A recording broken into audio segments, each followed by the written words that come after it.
Good morning, good morning, good morning, good morning. First Sky Omaha in the morning. In the morning.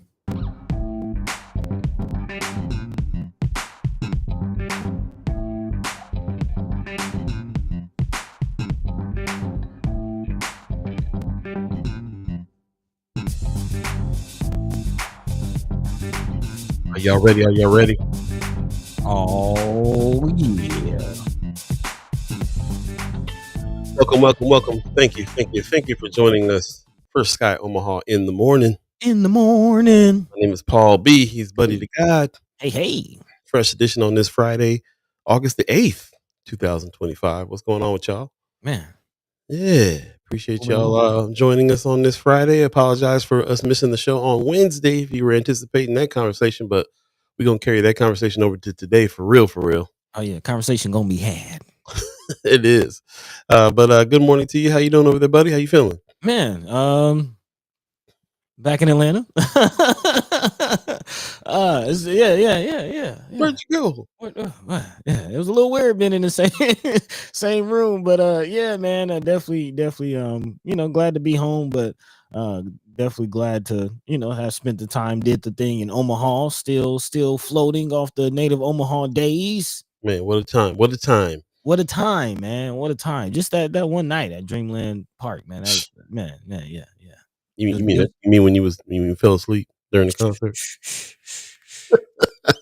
Telling everybody talking too loud. But yeah, man, I'm good. Yeah, big sorry for missing the show on Wednesday. Forgot daughter had a doctor's appointment. As soon as we got back, we had to hit the ground running, man. The kids are going back to school, which actually we'll be talking about a little bit today. Most deaf. Yeah, lots of back to school activities going on because they go back next week. It looks like to me. Man, yeah, already, man. It's over. Summer's come and gone. We got special guest Chris Baby Boy Bowling coming in today a little later on the show, so we definitely want to hang on and watch the show and make sure you participate when he comes on. He's always coming with the good information. Baby boy, a respected journalist that I gain more respect for all the time. His love for his craft. So we'll definitely be talking to him and many more things. Of course, in the community, there's a lot going on for us to be talking about too. But in the news, especially, we it's more important than ever that we engage in this hyper local news and really keep each other informed about things that are going on that are very important to our lives. But in the meantime, Pops in the chat saying good Friday morning and mad love from Las Vegas. Appreciate you, Pops. Hey, Keister, I'm gonna give it to you. I didn't get enough sleep last night for this. So come on, man, it's your turn. Oh, man. All right, that's right. You gotta wake up. Happy Friday, yo, yip, yo, yay, yip, yay, yip, yo, yay, yo. There you go. See, you got it. Even before the drunk ship. I stumbled in the middle there a little bit, but we're here. We're here. Judy Prinzer gives us a morning, fam. Good morning to you. Michelle Moreno gives us a good morning. Also, Marlon Harrison says good first Sky family and happy TGIF to everyone. There you go. Loving the fact that it's Friday. It feels like it's not a Friday to me, but I'll keep it in my head that it's Friday. I'll try to. Yeah.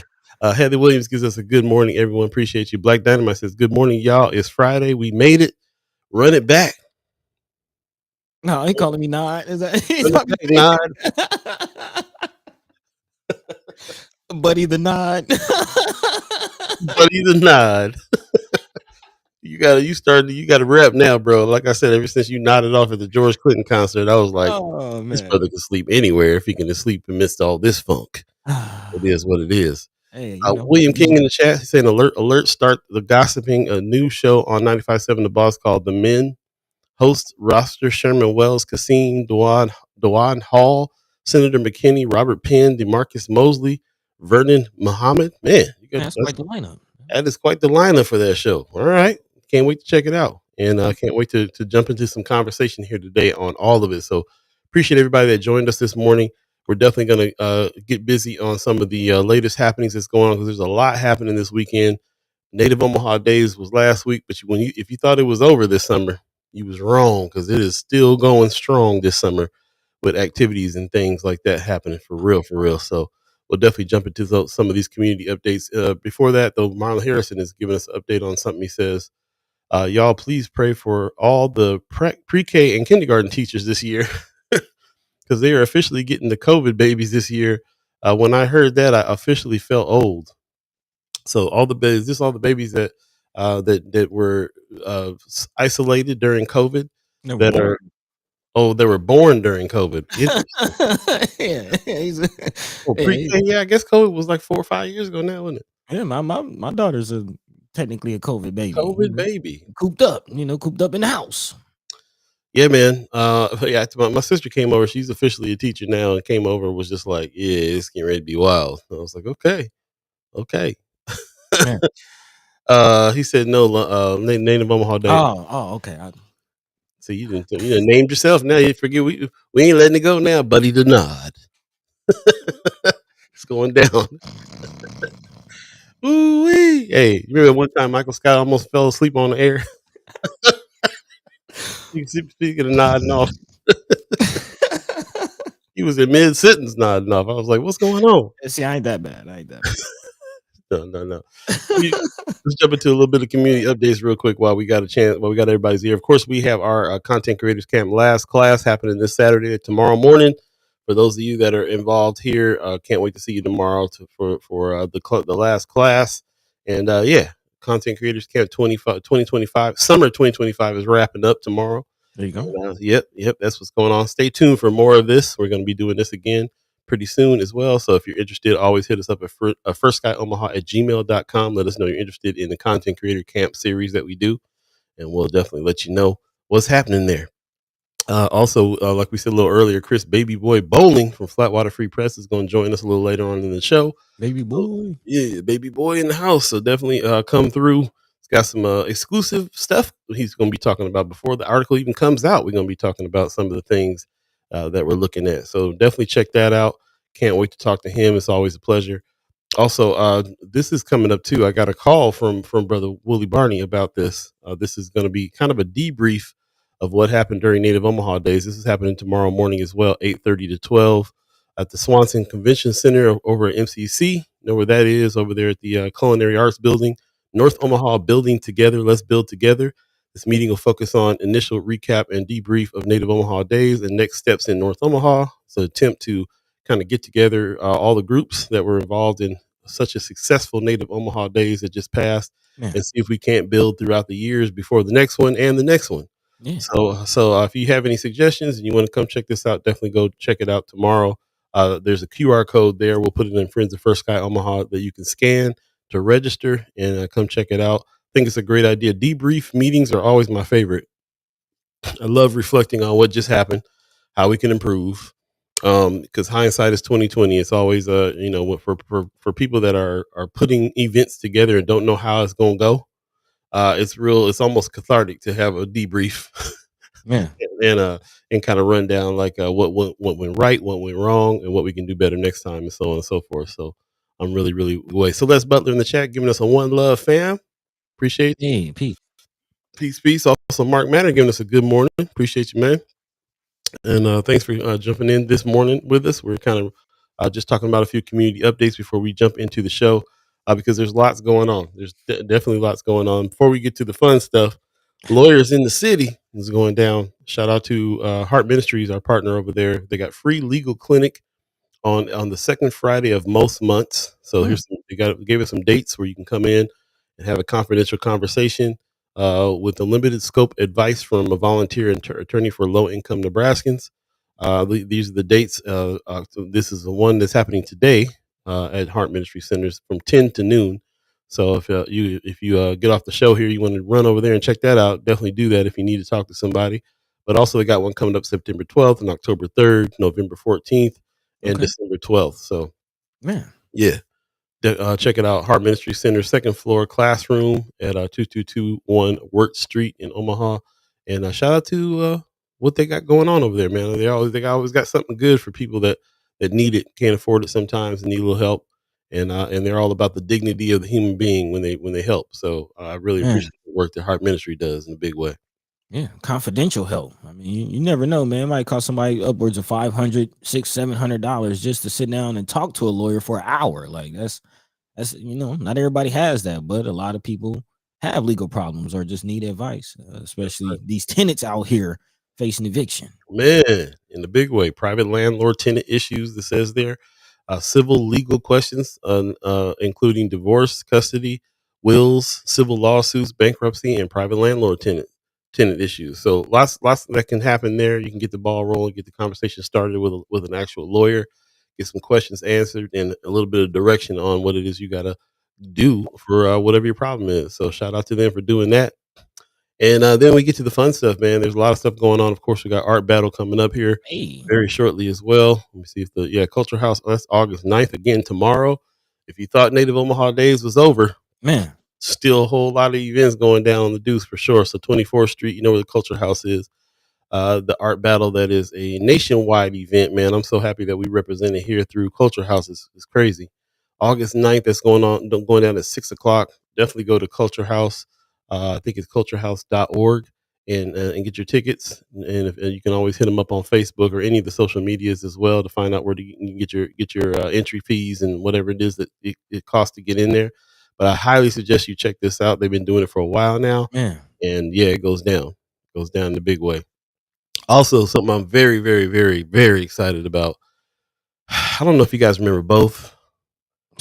If you don't, what's wrong with you? What's What's wrong with you, wrong man? with you? Infinite Loop, Skyrie, they were the powerhouse group, man. They played at Maha back in the day. They were huge, and it was like a thing when they kind of split up and then started doing their own thing.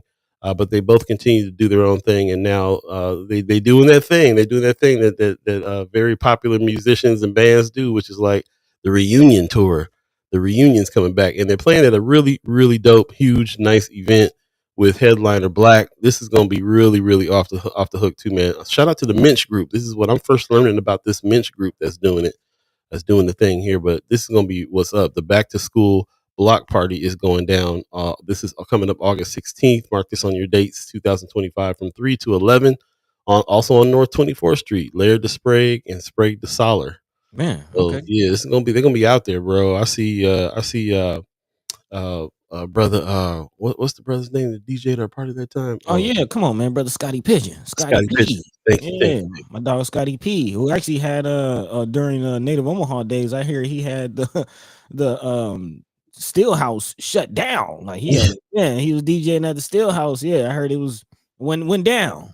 Bro, Skyrie, Infinite Loop, this is the both a reunion. Tight, Marcy man. Yates gonna be there, Ty Lynn gonna be there. I mean, everybody, Scotty Pigeon gonna be there. Everybody, man. It's crazy. Coco Tyrone Storm gonna be there. Like DJ Skyscraper gonna be there. Gonna be an incredible show. Special guest Mary John Ewing gonna come speak, bro. Come on, man.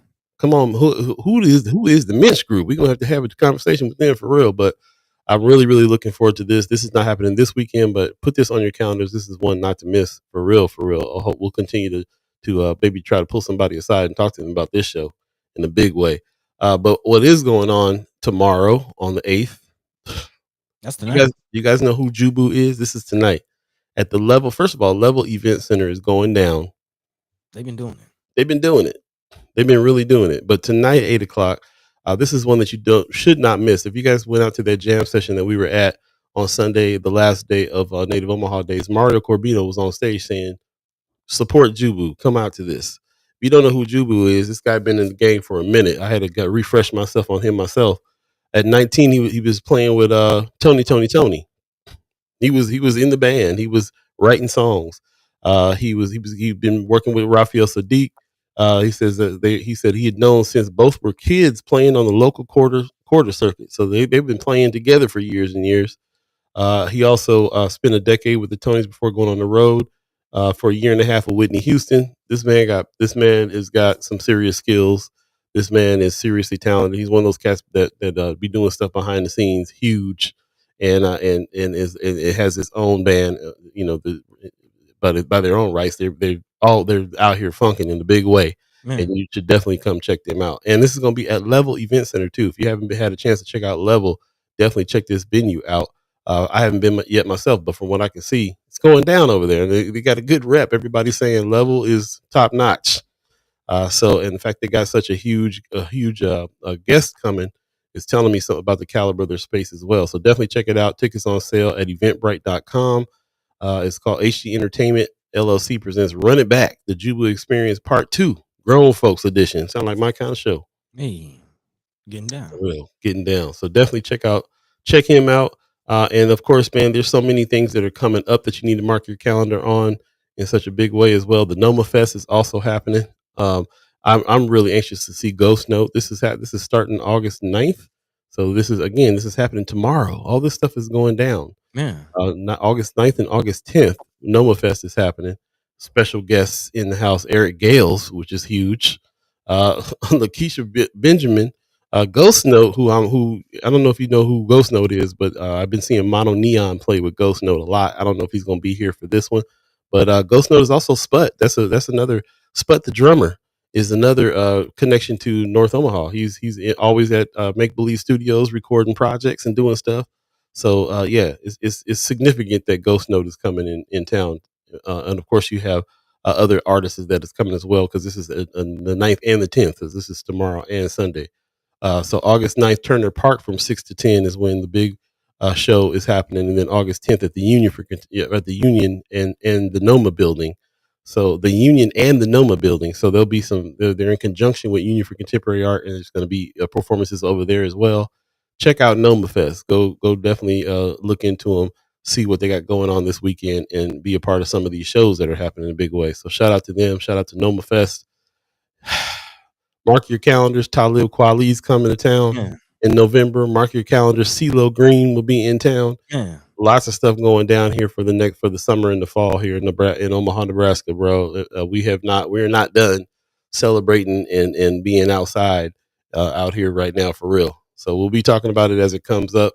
Yeah, Black Dynamite said Jubu's playing tonight. Sure is playing tonight at Level. So definitely go check him out. He says Mark Manish is excited about both coming back. Everybody, man. Yeah, man. Everybody's excited about both coming back. We've been asking for them to get back together for years.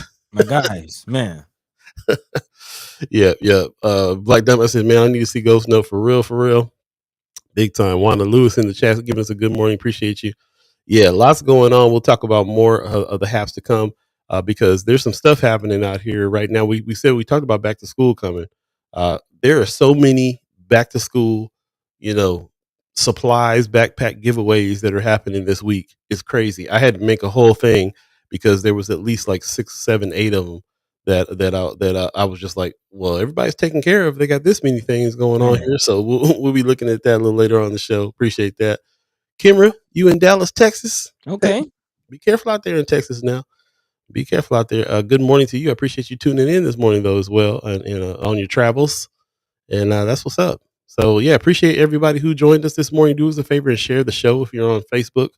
Also, if you're on YouTube, share the link and like and subscribe when you're over there too. We want to get as many voices in as we can to have some conversations today because we are going to discuss some national news, some local news, some news just in North Omaha, some things to talk Man. about. There's lots to talk about today, and I'm gonna let Buddy jump into what those things are as he tells us about what the today's thread will be. So take it away, buddy. Take it away, buddy. The now.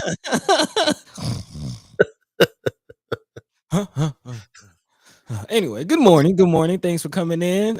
Thanks for tuning in. First Guy Omaha in the morning here to have the conversations. Yes, And yes. yeah, the conversations will be had. Again, apologize for not making it on Wednesday. I know a few people were anticipating the conversation we were set to have, but we're here today and we're gonna have it. Again, a lot of we're calling distractions, man. Let's just call it what it is, man. There's some controversy, some distractions going on, some chatter on the social media, but we have to address it because today's thread is about strategic communication.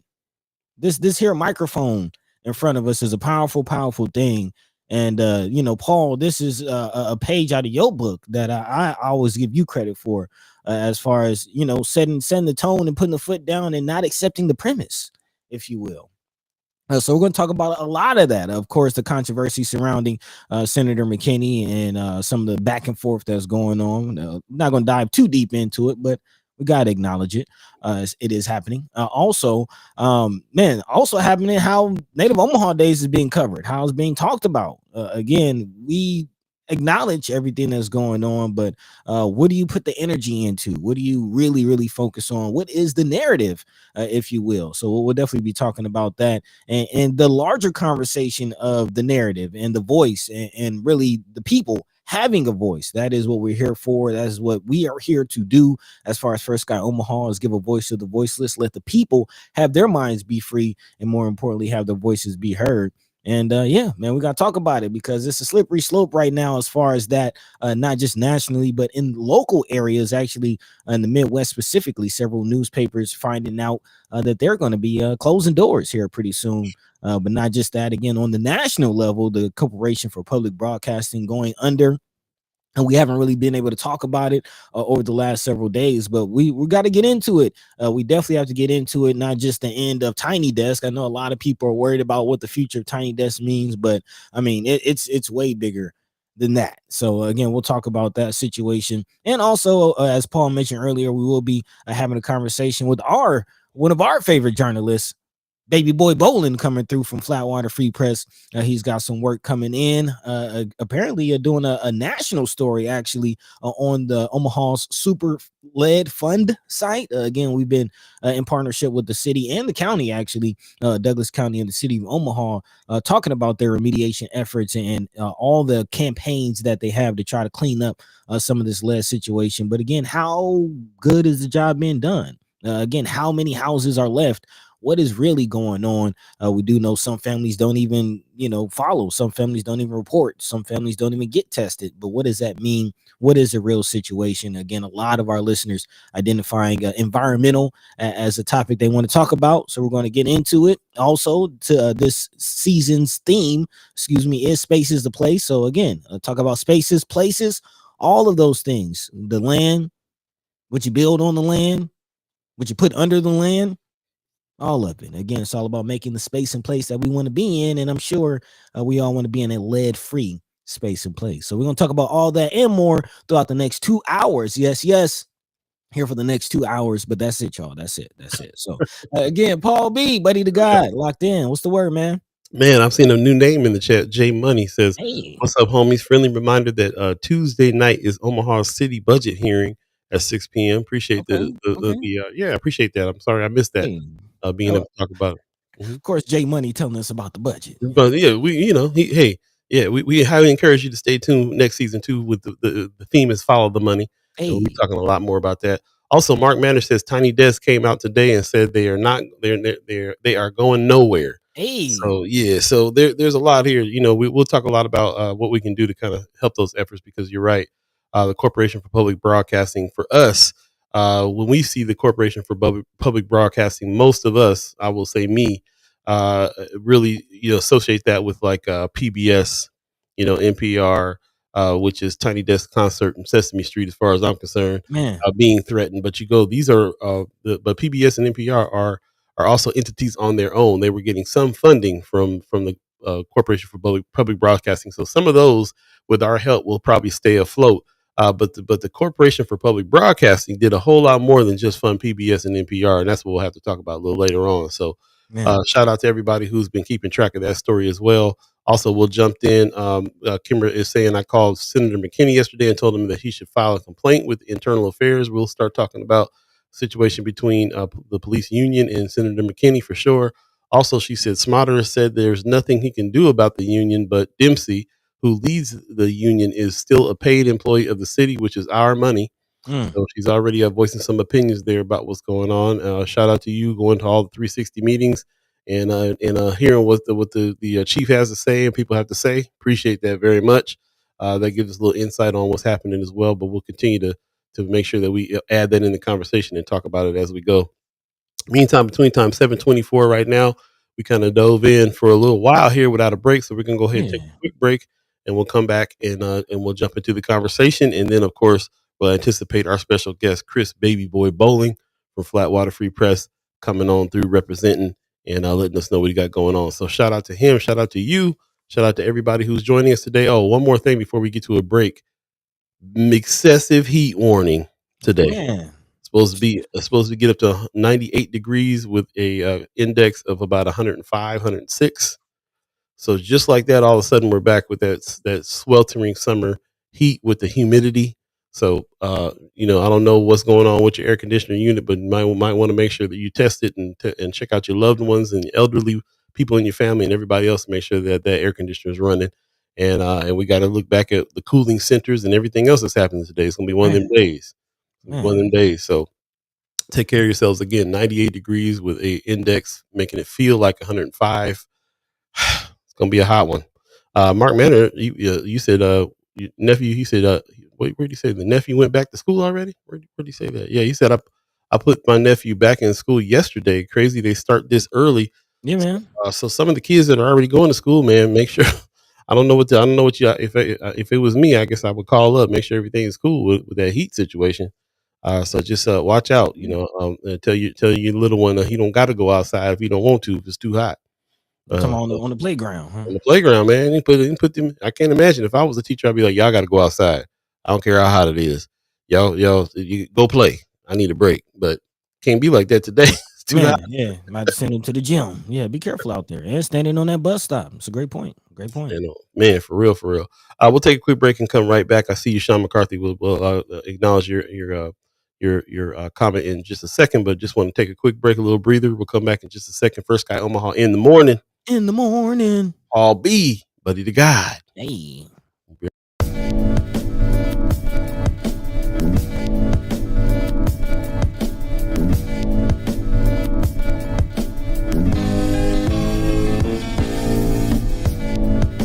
The life processes of bacteria are simple. We've already seen how bacteria obtain food. Now we will consider their reproduction, which takes place through simple division of the cells.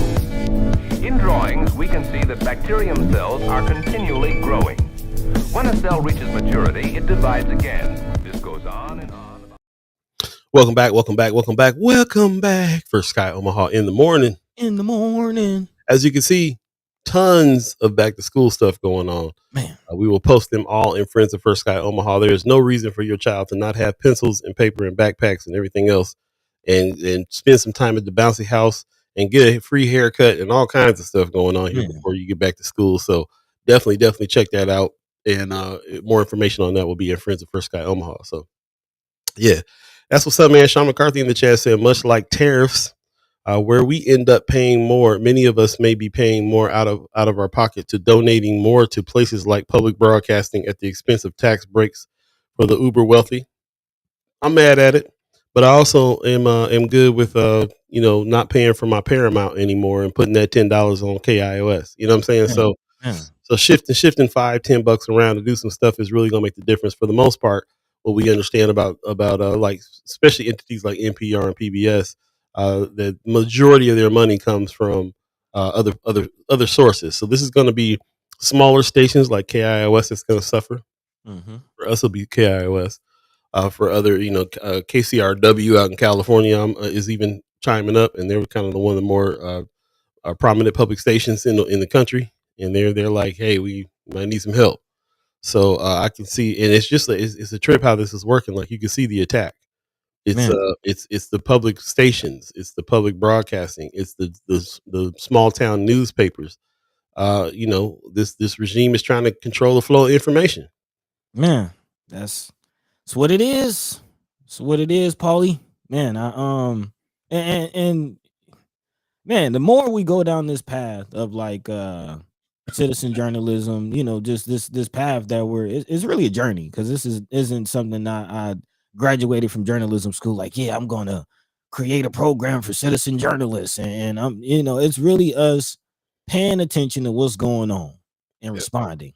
Right. This is a continuation of Freedom Summer. It's born from it. Yeah, man. And for those who aren't familiar, again, Freedom Summer is talking about the summer of 2020, 2019, when all the protests were going down. Mm-hmm. 2020 birthed a whole lot in our iteration and change from the radio program to what we're doing right now, and the evolution of it to this point where we realize we're in a situation right now where we are.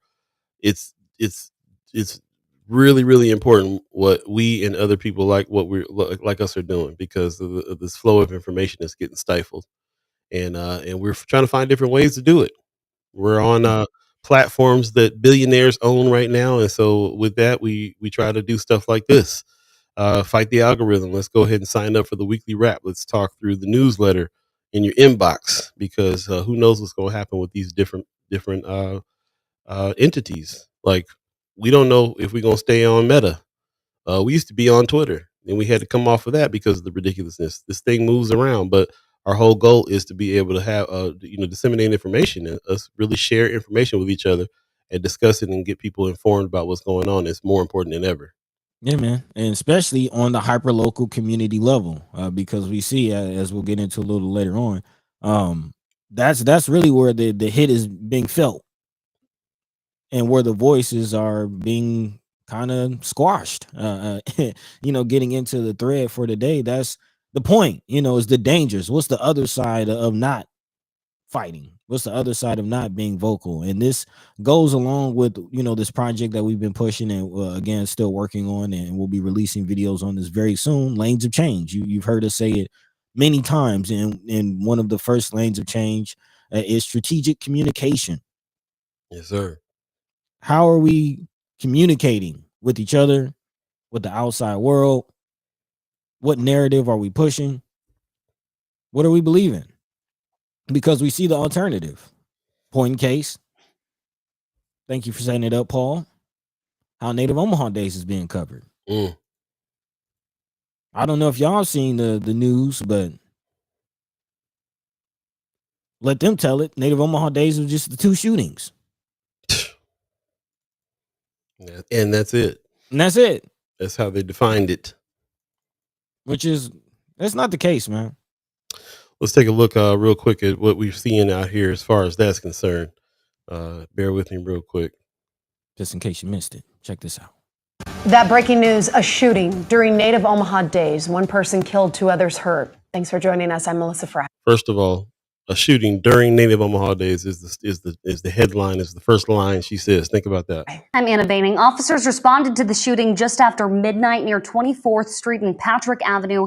That's where we find KUTV News Watch 7's Mary Regley, who's live with the breaking details. Mary? Anna and Melissa, that fatal shooting happened just a block north of here. We're here at 24th and Blondo. This is all in the midst of the Native Omaha Days celebration. All in the midst of the Native Omaha Day celebration That this deadly shooting happened. Police tell us a fight led to the gunfire. 3 people were injured. 1 was taken to the hospital with CPR in progress, where they later died. So that's just one. I'm not going to play. I have 4 more that I'm not going to play right now, but you get the gist of how it's being framed. So you have to really kind of pay attention. We actually have our segment on the newsletter called Read Between the Lines, because we do have to get our information from sources like this, but we have to recognize where there's a slant, where there's a twist. Man. And actually, a great tool that I just blast out there, Ground News. Check out Ground News. Ground, like what you put your feet on, groundnews.com. It's a platform that its whole point is to tell you which side certain stories and platforms are leaning. Yep, it's actually ground.news. I'll put it in the chat real quick. Ground.news. Definitely check that out. Yeah. It'll help with some of that, knowing where things are leaning in a big way. And I love the premise of just, something you kind of just get the information, but you can let it pass over you, or you can, understand the context and what the premise is here. We know that after all this good discussion that we had about Native Omaha Days and how successful it was, and the fact that there were some things that went down after even the time frame, we talked a lot. There was a lot of controversy about this curfew, but if the curfew shut the things down, the last part of the Native Omaha Days happened where the curfew shut everything down at 11 o'clock. Now, what everybody wants to do after 11 is what happens, and that particular shooting, unfortunately, our hearts go out to the young man who passed away and his family. This happened around midnight, which was kind of after the festivities. So for them to frame it that this was this happened during Native Omaha Days is kind of untrue. And there's a reason why they put a slant on that. There's a reason why they keep saying that in the midst of Native Omaha Days, all this stuff has happened. And it's unfortunate. Yeah. which is again why we keep echoing why it is that we do what we do. If you kind of caught our conversation what was that, Monday, actually, at the top of the week, we waited till the end of the show to acknowledge the violence that went on, because that's how it happened. The violence happened at the end, when all the love, a week of fellowship, like 7 days of fellowship, love. Right. There was incidents that happened that were outside of the scope of where Omaha Days was being held, and outside the time frame, and really, just the success of the week really doesn't call for people to be framing it this way. But of course, we knew that was going to happen. I've said this many times before. Channel 7, especially KETV, has been the catalyst for us to do the morning show in the first place. When we were at Mind and Soul, we decided that we had to have a news base, a news anchor, in order for us to be able to tell our own news, because we're really tired of KTV in particular, with the narrative about what's going on with our neighborhoods, and us not being the ones telling the story. So this whole thing is because of that. Because and again, to juxtapose, like, somebody got stabbed at Maha. You hear him talking about that? No. Yeah, they're not painting Maha in the same picture, even though there was some violence at Maha as well. It's like I said, this is the reason why we do what we do. In a big way. She said, Heather Williams said, "This is why I don't watch the local news."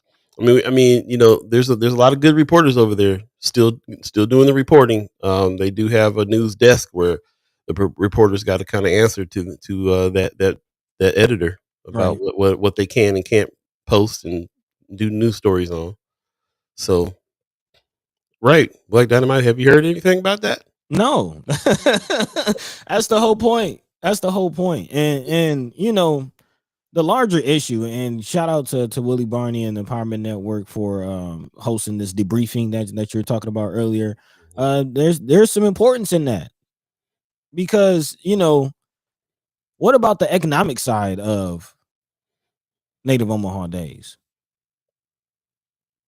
I'm sure there's fights and shootings and violence that happened during College World Series. They don't highlight that. Again, it's just the feeling that anytime something positive is happening in our community, it's just overshadowed. Yeah, it really is. It's not highlighted. Go ahead. Well, I just want to hammer home the importance of it, because again, I'm hearing the upwards of 20,000 people came out to support this event. And it's all about a narrative, accepting the narrative. If the narrative is that Native Omaha Day is violent and a breeding ground of violence, then the city isn't going to support it. It's not going to get the support. It's not going to get the room to grow the way that it has. It's going to be viewed as a problem.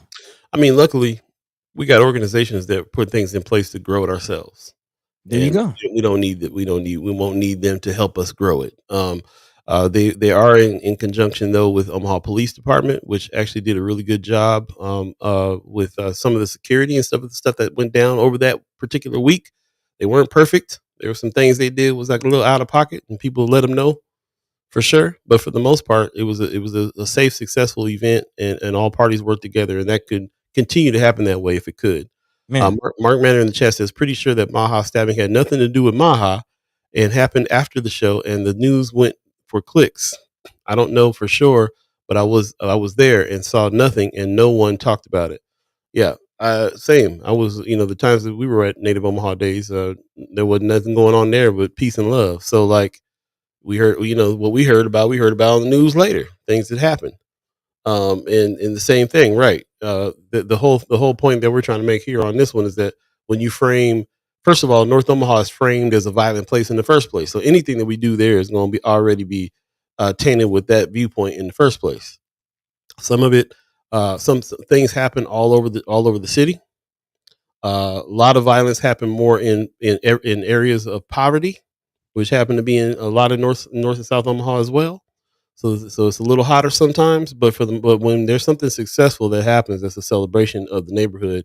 That really should be the story, and not so much them trying to frame that any problems, it's just the same old. It's just going to be worse because all these people are getting together in masses now, and it's so violent over there. It's just going to be even more violent, and that just can't be the narrative every single time that something goes down. Yeah. So, Yeah. And Marlon, I appreciate your comment. We'll get to the whole, police community relationship here in a second, but I do want to acknowledge what Mark Manor is saying as response. He says, I don't think you want the city more involved. Susie Buffett presents Native Omaha Days. And that's not necessarily what I'm saying. I appreciate the comment. No, that's not what I want. That's not what I'm saying. What I'm saying is what I don't want is city planning and city council saying no, they can't have permits because it's a violent event. mhm. Right. Yeah, absolutely. This is one of the things I'm sure they're going to talk about tomorrow morning, 8:30 to 12, over at the Swanson Conference Center. This the Culinary Arts Building at MCC. I'm seeing on here one of the things they're going to talk about is economic impact. I did see a story that Marlon Harrison is talking about too on KTV. That we've been in the news the whole time, the whole week. We've been in the news on KTV. They posted yesterday that said Native Omaha Days made over $3.2 million this year, but that's going viral. I want to know where their facts and figures are. How come we haven't heard that before KTV reported it? There's some questions I got there for sure, but I would love to see that. And Yep. shout out to KETV for posting that. But this is our point. Let's make that go viral, not the shooting stories. Let's I talk about that. The mainstream media, and you know this, Mhm. of course, If it better bleeds, it than me. leads. Even if it bleeds, it leads. Right? They're going to do that. I don't mind them. I don't mind them reporting on the incidents that's gone down. It's not what I mean. Mhm. What I mean is the framing of the incidents, the framing of the way that you report these things and you talk about these things.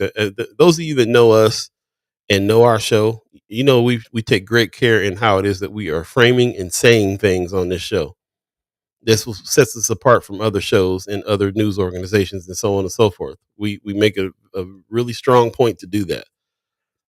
We and so it bugs me when and some people say that we got a slant. Some people say that we got a slant on things with the way that we with the way that we are trying to be, say what we say and believe what we believe is also a slant. And this everybody's going to have a biased opinion about stuff. But for mainstream media, for the media, the mass media to go out and paint a certain picture, that's a different story, and it needs to be checked. And they can check us, and we can check them always, because that's what it's all about. It's all about us getting the right story and understanding the right narrative. For the rest of the city believes this narrative that there's nothing but violence going on the north side, which is just not true. So yeah, report the incidents, but let's not try to act like let's not make it out to be that anytime black folks get together, there's going to be some violence. And there's not all the other successful things that went down all week long as well. It makes no sense. Makes no sense. What you looking at? Looking at the chat, and thinking of a segue to the McKinney situation, because that's right up there with the whole situation that just makes no sense, man. It just makes no sense. Mhm. Not at all. And for those who aren't aware or haven't caught the controversy going on social media, there's been some back and forth spat between Senator McKinney and specifically the Omaha Police Officers Association, who put out a post saying that basically McKinney got in the way of some of the violence and tried to stop police from doing their job, and flicked them off and cursed them out. Has since been claimed and identified and admitted to that was not the case. That again, those incidents were actually two separate incidents. That Senator McKinney, in fact, did not intervene with the police investigation and them trying to rescue and give life-saving procedures and measures. And again, this is going in the face of the larger conversation of the community police relationship. And apparently sides are, lines are being drawn. hmm I got into a very heated argument with a guy that I know, a friend of mine that I worked with before. white guy that kind of is connected to money in Nebraska, and that was his whole thing. If McKinney did cuss him out, then he was really adamant on that's not what he's supposed to do as a elected official, disregarding everything else surrounding the reason, and also the brother has every right to flip somebody off and cut somebody off if he wants to, and so does everybody else.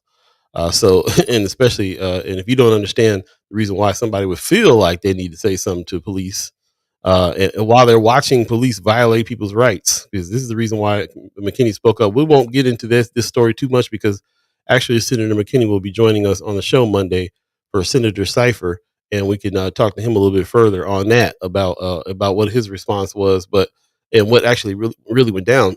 But really, the whole reason why we're bringing this up now is because this narrative that keeps getting put out, it needs to be checked. And that's really what this is all about. Senator McKinney is the person that fights for us in our community in a big way. And it's not just mainstream news and other sides of town that are saying these things. There's people in our community saying things as well against what it is that happened. And first we had to clear up the first thing. He was at home sleep when the incident that happened where somebody got shot and lost their life, and the police was there handling that situation. Even Smotter at the 360 meeting said that. They were handling that situation. McKinney wasn't there. You wanted to show the video. He was nowhere around, and they corroborated that fact. McKinney wasn't there. Somebody who was upset in the police union and referring to an incident that happened a couple days before or a day before, where the police were violating some folks' rights, and McKinney was like, "F them." They or whatever. We don't even know if he said that. We don't even know if he cussed them out. We got to talk to him tomorrow about that, or Monday about that. But basically, he was saying, you know your rights. You have the right to be here. You got the right to do what you're doing. And they felt like he opposed them, and then they did all this chiming up. And this is where all this is coming from. And this is another part of this thing. This is another part of this narrative. We have this unruly, rude, political leader in our neighborhoods that needs to be fired, according to the police union. Like, man, that was the biggest thing. Again, going to strategic communication, having a voice, not accepting the premise or the narrative. To go as far as to say he flipped us off and okay, that's one thing, but to go as far as say the senator needs to resign, it's crazy. Well, it just and you, I didn't even show you this, but Melissa Wright, shout out to Melissa Wright. KMTV is one of the ones that are trying to really be in the neighborhood. Melissa Wright, in particular, did an interview and where he was like, "I'm not going to apologize." And what McKinney should have did was this and that, and it was real arrogant. Like you watch it, you're really upset. You really see that the police union really wants to push that we're all supposed to be serving them. We're all supposed to be not checking them, and the attitude behind it is incredibly ridiculous. And you could see it in the way that they were mentioning. As a matter of fact, in the end, they said they're not going to apologize, and it's crazy. It's crazy that they would even bring that up because they don't like something this guy said. So, like I said, we'll talk to Senator McKinney when he comes on Monday about if he wants to continue to talk about this because to me it's been put to bed. They were like, "Do you care that you're not going to get an apology?" He's like, "Nope. I knew that was going to happen. I'm just going to continue to do my job." That was his quote.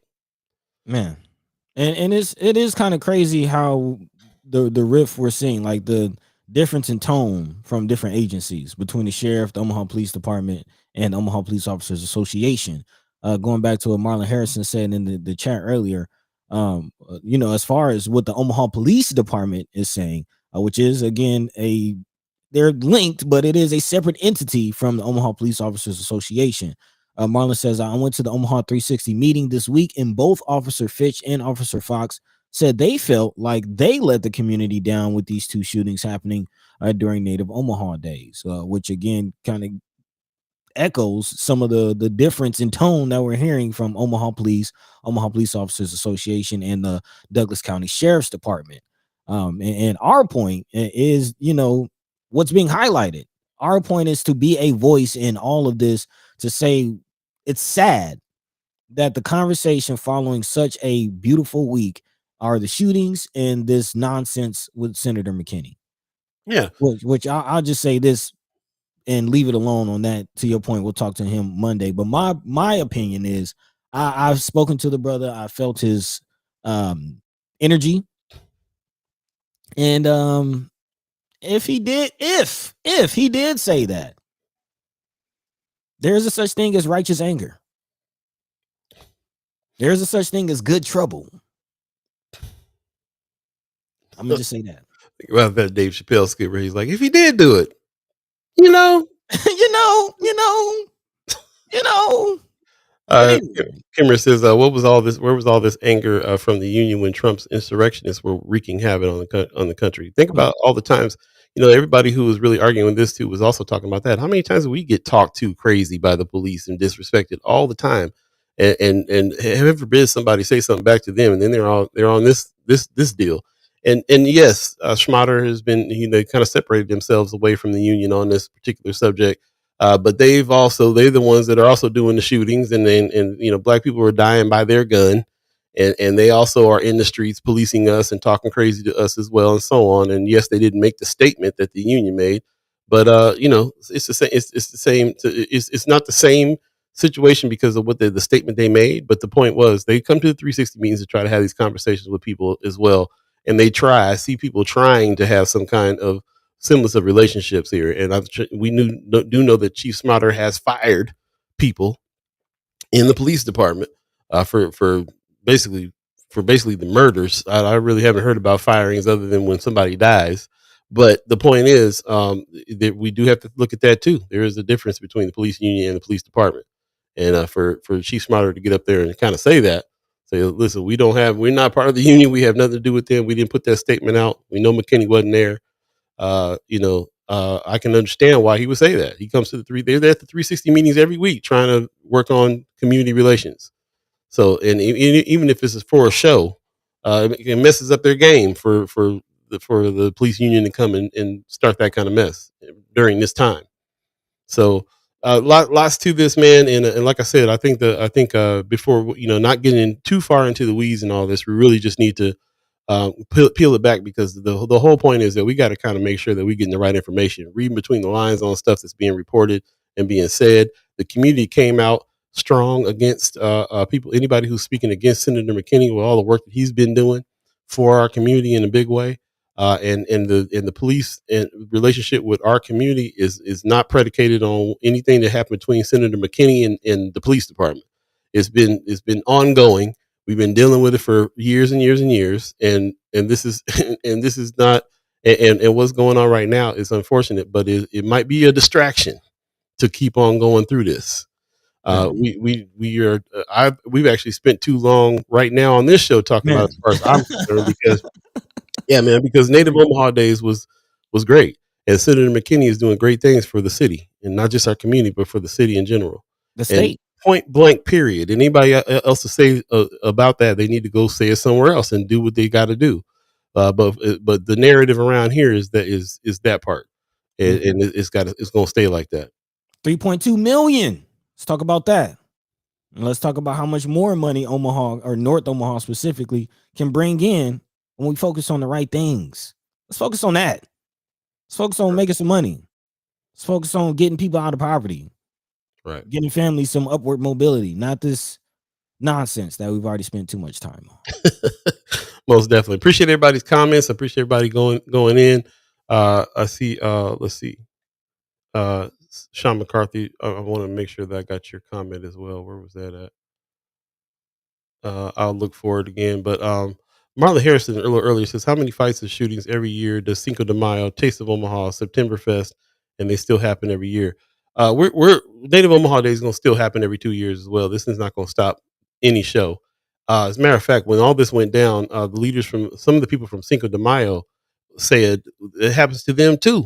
They'll have a successful, great Cinco de Mayo, and then something will happen, and then they'll be on the news of stabbing at Cinco de Mayo, and like they'll be on the news with the same energy, really associating that event, that is a successful event that they have, with whatever happened as far as the violence, because that's the nature of mainstream media. If it bleeds, it leads. And you know what? Maybe that's their place. Maybe they just need to go ahead and stay in that lane while we're over here doing some new kind of news, some new kind of media where we can talk about things, read between the lines, talk to the public about what's really going on as well, and get more of a broad viewpoint of what's going on, and have a different narrative on because we're looking at it with a broader lens. Maybe that's what's up. Maybe in the 24-hour news cycle, they just go, if it bleeds, it leads, and then move on to the next thing and leave it there. And it's up to new media like us to broaden the viewpoint here. And if anybody wants to have a broader viewpoint, then they can join the conversation and be a part of that broader viewpoint. Or they can do the clickbait stuff and get on there and get stuff for likes and clicks and just talk mess and keep drama going in the community. If that's what they want to do, they can do that. But that's not what we're going to do here. And anybody who wants to, and if you can think of anybody else who wants to vibe like that, bring them over. Come to Death Row. Come on over here to First Sky. Hey, there you go. That's all there is. I'm going to go ahead and take a quick break just so we can kind of cleanse the palate a little bit. Go back to the chat and definitely check out what's being said in the chat. Lots of good stuff going on there. I want to skip anything else, so give me a chance to kind of catch up with the chat real quick. Yeah, Anthony Rogers Wright says they are a part of the union. Yeah, I mean, the union is made up of cops, right? Working police. They may not be making the statements, but yeah, it is the police that are made up of this union. It's very, very true. We'll take a quick break and we'll come back and jump into our conversation with our special guest. So stay tuned and smell the coffee beans, cleanse the palate. We're going to shift gears a little bit and come back and really kind of get into some more discussion here. So stay tuned. You're listening to First Guy Omaha in the morning. In the morning. I'll be buddy to God. Hey. You, Chad Chimers, Ghost Listener. Stay tuned.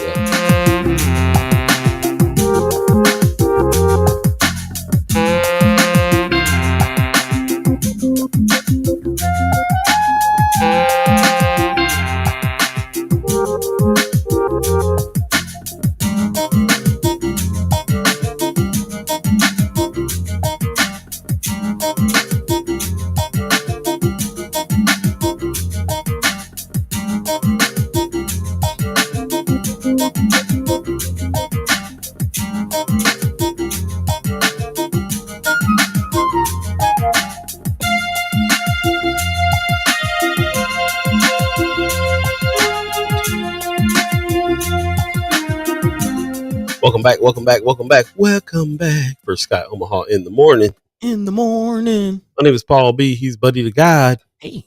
Appreciate all of you and all of your comments and everybody that's come into the chat talking about these things. Is very, very important. Don't forget the 6 to dismiss that this is Precious McKesson that kind of started these things. This is another way to really kind of get some change happening around here.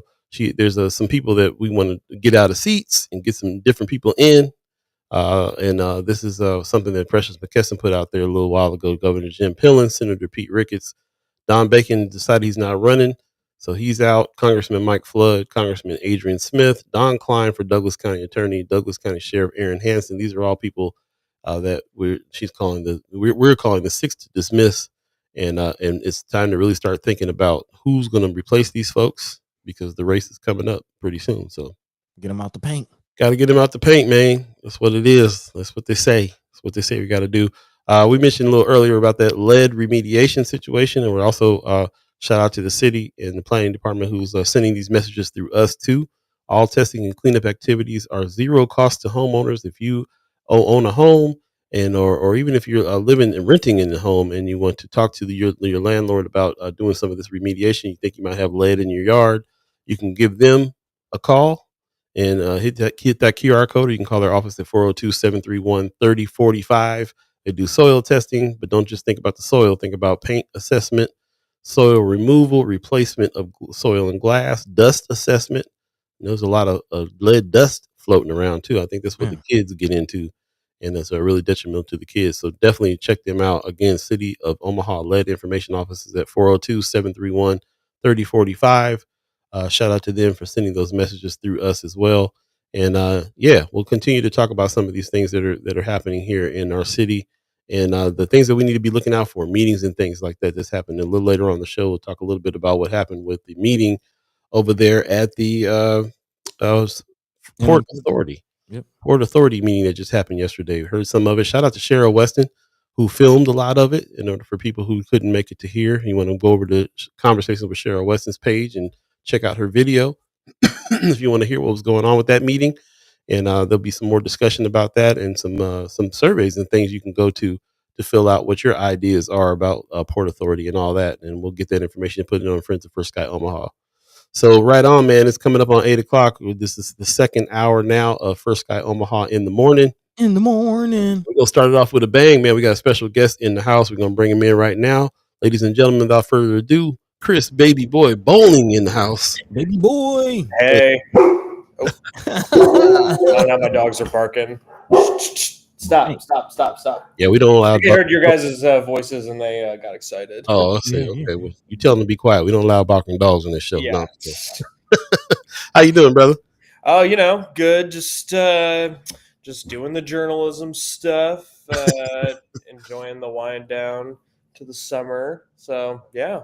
Good, man. Glad to hear that. For those of you who don't know, Chris Bowling was one of our instructors for Content Creators Camp this time around, and we got some footage of some of the lessons, man, that I hope that we can share at some point, because the brother got down, and I was really impressed by what it is that you presented, and just your passion for journalism, bro. Like you re-inspired me, seeing how much you enjoy your craft and how good you are at it. And how the excellence that you try to put on it, and the thoughtfulness and the ethics that you apply. You're one of my heroes as far as the journalist is concerned. Well, you guys are my heroes as well. So thank you for always having me at that. Yeah, it's nice to just kind of reflect on all that stuff and remind yourself why you really enjoy it. And I think sharing and teaching is like, if I can offer any of that, then I'd love to do it, because it's just good to help other people if you can. There you go, man. There you go. That's what it's about. I mean, I think that's kind of at the heart of what it is that, we all do, the dissemination of information and trying to help people out by putting them in the know, letting them know, hey, this is happening. Hey, check this out. Really having a voice, and that passion definitely shines through. So it really is, appreciated. Definitely appreciated. Before we get into the thing that you are trying to disseminate and let people know that this is going on, what's the word with the Flatwater, man? How's things going over at Flatwater? Good, yeah. We are hiring a reporter editor thing to manage our investigative projects. So that's going to make I think that we want to do even more with community engagement and making the stories look cooler and applying even more investigative rigor to what we do. So that doesn't mean more stories. It means making the stories even better and deeper and more investigative and all that stuff. We're hiring an environmental reporter. I'm not exactly sure, but I think they're going to be more focused on the state, and there's a lot of stories to do with that I've wanted to do, but I'm kind of in Omaha, and there's so many stories to do here that it's just growing, and I don't know, it's good. I get to do stories about all the crazy stuff that I enjoy. I don't know if you guys talked about the TIF story. I know we talked about it on the phone, but Valley is using tax increment financing in some very interesting ways. And so, lots of different stuff going on. Oh, yeah. I mean, we've been talking about it throughout today's show, strategic communication, the importance of, especially the little guy, if you will, having a voice. And, here our rural state, actually we might be getting into this a little later, as far as rural papers going under, especially with what's going on with the community or the Corporation of Public Broadcasting. It's getting harder to really get in the know of what's actually going on. So to that point, I'm glad to hear that Flatwater is hiring an environmental journalist. Again, we did a survey on our weekly wrap, and our listeners kind of responded and saying environmental news and reporting is something that they are actually interested in. Oh yeah, this is a conversation that we've had here on the show with the whole coal situation. But to my understanding, you kind of buried the lead with Flatwater. Again, you got a few journalists going national, linking up with some national platforms.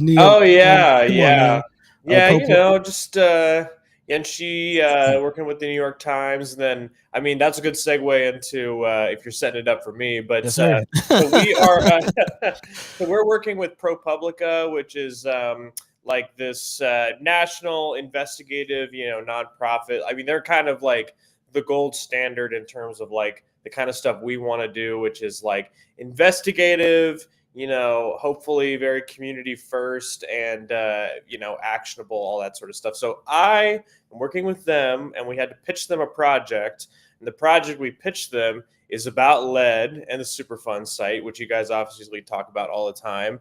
And yeah, I mean, I know you guys talk about it a lot, but like the elevator pitch is Omaha is the largest residential Superfund site in the nation, point blank. It's, I think, 25 square miles, 42,000 properties. And it's been going on for a very, very long time. The recognition of the problem, it took a long time to get people to come around on. And then the cleanup of the problem has taken a long time. And so we are sort of in the tail end of their cleanup plan. But, I think we just like have questions of, how successful was the cleanup? Are there things we should be concerned about? What is the legacy of lead here? How were kids affected by it? How do they continue to be affected by it? And yeah, so one of the big things, I'm going to be doing this for a year. So just this for a whole year. Wow. So it's going to be a lot of stuff. So I'm going to be writing stories, but one of the big things we're trying to do right now is a soil testing program. So I wanted to come on and, pitch it to your guys' listeners. If they are interested in having their soil tested, we can come out, we can scoop up a little bit of dirt and let you know, if there's any lead in your dirt and how much. We also, like, if you're connected with any organizations that you want to like tell other people about it, we have these little like cards. I wish I had one on me. I think it's in my car, but you can fill it out. It's super easy. And yeah, it's just, I think it's just this huge, massive problem that I think that we sort of, sometimes it's hard to really like key into, but I think a little bit of information, a little bit of knowledge can help you kind of feel a little bit more like, okay, I see what's going on here. Cause it is intimidating. Like, oh my God, like lead, soil testing, remediation, like all this stuff. It's just, so yeah, we are going out and testing people's soil. We're trying to get some answers. And when you say we, who's the we that's doing the testing? So it's me and then Leia, who I know you guys have had on documentaries. And it's us two, possibly some other people. We're trying to, I guess this is another thing. If there's anybody who is hooked up with an organization that, you're like, hey, I have like some students or I have some community members who would like love to be a part of this. We're trying to join up with like possibly some universities, possibly, some other organizations in the community. So if you want to be a part of the testing, let me know. We would love extra hands because, like I said, 42,000 properties. I don't know exactly how many homes we need to get to have a statistically significant portion, but I'm going to guess that it's a lot. So you're not connected to the city planning department or anybody else who's doing any remediation? This is strictly no. We're independent. I mean, we are communicating with them, but this is sort of like an independent analysis kind of thing. Okay, interesting. Mm-hmm. Yeah. And just to be clear, those organizations, that'll be a volunteer basis. Like this isn't like a. I don't think so. I mean, we could maybe talk about it. But yeah, I think it would just be like volunteer. Okay, just to clarify, and just as we're talking about it, I think the thing that is kind of important to acknowledge, especially when for the audience, just how big of a problem this is. Yeah, I think when dealing with hearing some of the numbers, 42,000 homes, the largest Superfund, like but what does that really mean? Like, what does that really look like? Just about how long? Let's just start with time wise. How long has this been an issue? Yeah, well, so ASARCO, American Smelting and Refining Company, was located right on the Missouri River. I want to say it was operating from the 1870s, maybe the 1880s or 90s until the 1990s. So I think the 1870s, yeah, because I think it's 125 years. So it was one of the largest smelting plants, lead smelting plants in the nation, as far as I know. And it wasn't just them. I mean, there were paint companies that had lead-based paint. There were battery recyclers. I mean, there was a lot of like lead pollution. And so, they had these giant smokestacks. You've seen movies, you've seen pictures. Like the lead pollution would go up in the air, and then it would settle on East Omaha. So I think it's basically like 50th-ish Street East, and then I'm trying to think off the top of my head. I know it's down to the Sarpy County line, and I want to say maybe Ames Avenue, but it might be a little bit more north of that. So it is a massive thing. Yesterday, I was going out and like doing samples, and you see it on the map all the time, and you're like, oh, that's not that big. And then you like go out and you drive around, you go all to these different neighborhoods, and you're just like, geez, like it's just like each of these neighborhoods, is so like different, its own little community, and it's just its own little microcosm, and you piece it all together. I mean, it's a lot of people. And yeah, I think cleaning it up is hard because most Superfund sites, to my knowledge, they're either like concentrated areas within an urban environment. Like, so it'd be like one neighborhood that had, a polluter, and it caused problems in a small area, or it's like a giant like lead mine or some other kind of whatever, and it's massive, but it's like no one really lives there, and it's relatively simple. It's like you have to talk to every single like homeowner. You got to get them to agree to remediate it. If they don't want it remediated, then they don't get it remediated. So that's one of the things I'm really interested in is so I live kind of like in the Midtown area. A lady owned my house for a really long time. She did not have it remediated. When she died, some property flipper like bought it, and then they like flipped it and sold it to me. They remediated it in that process, but next door it had been remediated like 10 years earlier. So I'm really curious, like, was there no, muddying of the solution over there? And I don't know. There's so many different questions about, all the variables that go into it. And now, another big thing, not to ramble, but the EPA lowered its threshold for screening. So it used to be, if you had 400 parts per million of lead in your soil, that's when you got cleaned up. If it was anything below that, sorry, but you don't qualify. Now it's 200.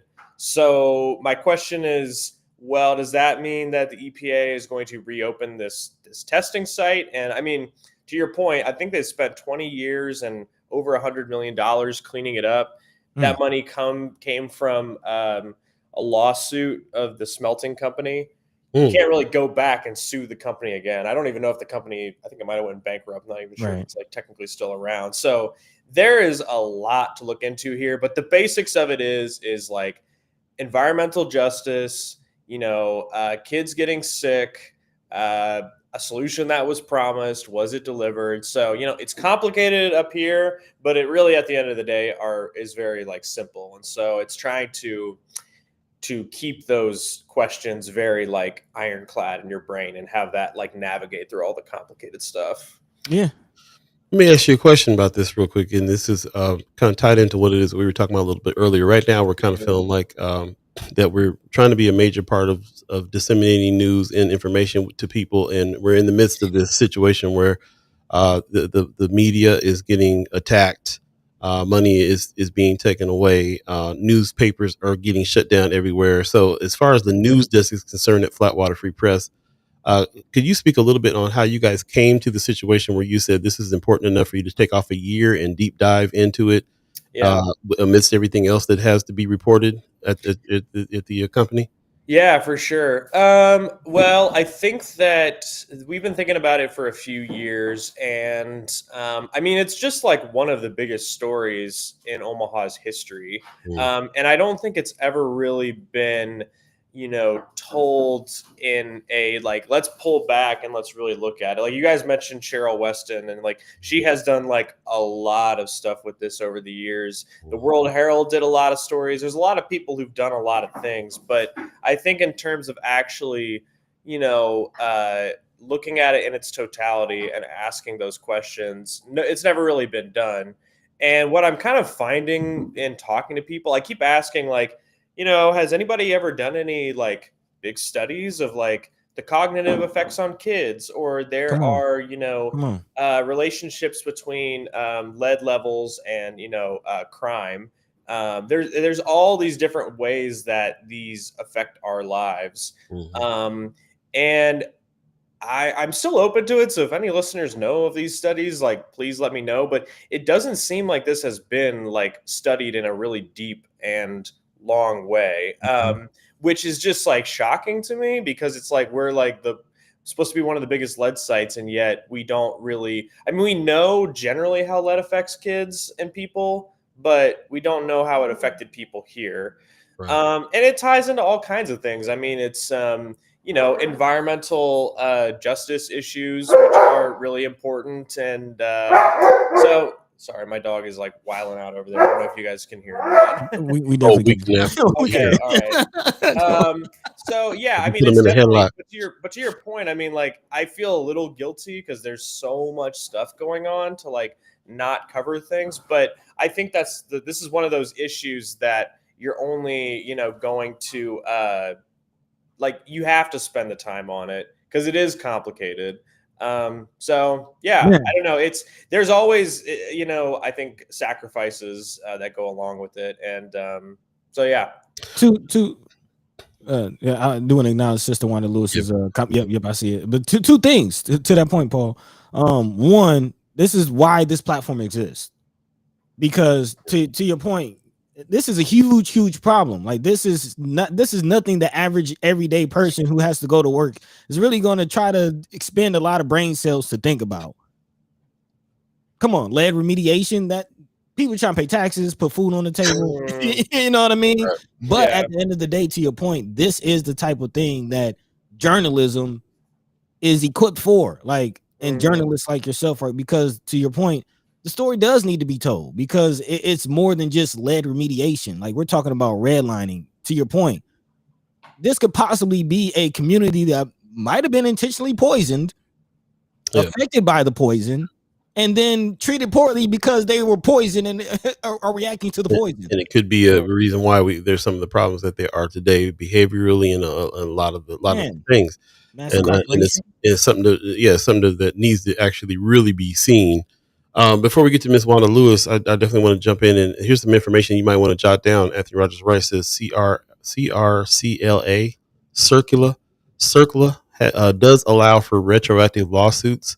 That's the main point of the statute. So Anthony Rogers Wright is one of our environmental soldiers, Chad Chimers, on this show, and I knew that he was going to be here really chiming in on that, so I appreciate that. Also, Wanda Lewis, who is another one of those environmental soldiers that brings us information all the time, says we've already tested the soil from 60th going east to the river, including schools and daycares. The test results are still on file. They are going back to remediate soil that now qualifies, didn't before, because they lowered the bar. My daughter is a supervisor on the remediation evacuation crew, and is actively working as of today. So there's a contact for you there. Yeah, I would love to talk. I've heard that they're looking at it. I didn't know if they were actually going in and doing it. So if they are, then I would call that news. I would call that a story. That's the other reason for this platform. Again, there's always somebody in the community that's in the know, that's right next to the thing.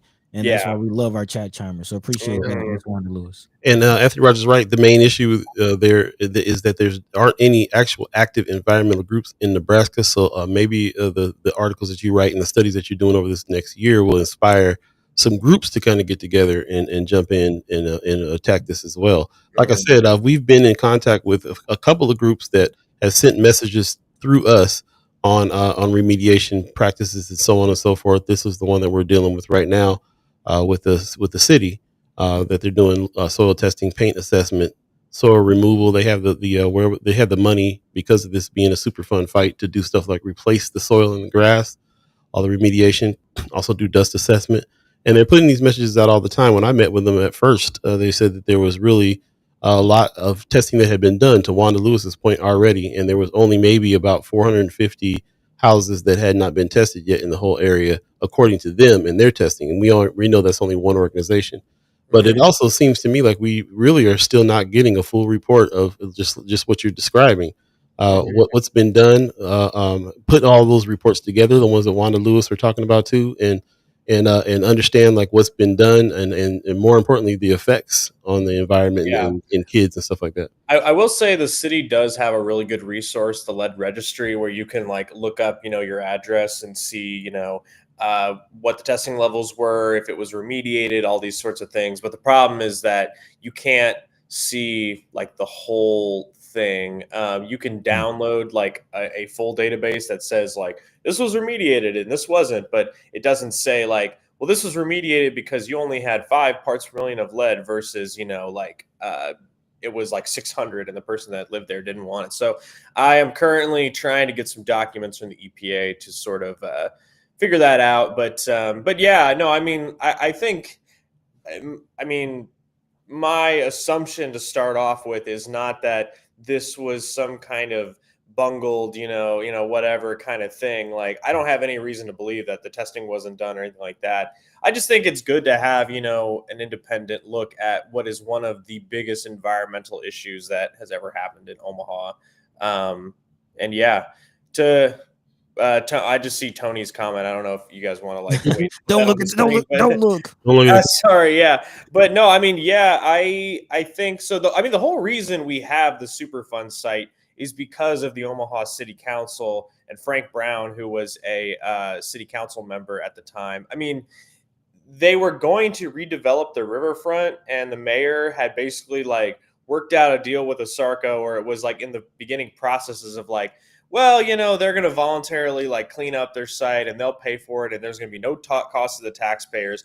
And then I think people started being like, well, is that enough? Do we really trust like the lead guys to, they were going to move the lead smelting plant somewhere else in Douglas County. I don't know where it was going to go, but so anyway, the city council started asking more and more questions. And then eventually it got so big, they were like, okay, I think we need to like call the federal government. So yeah, the city council could play a role.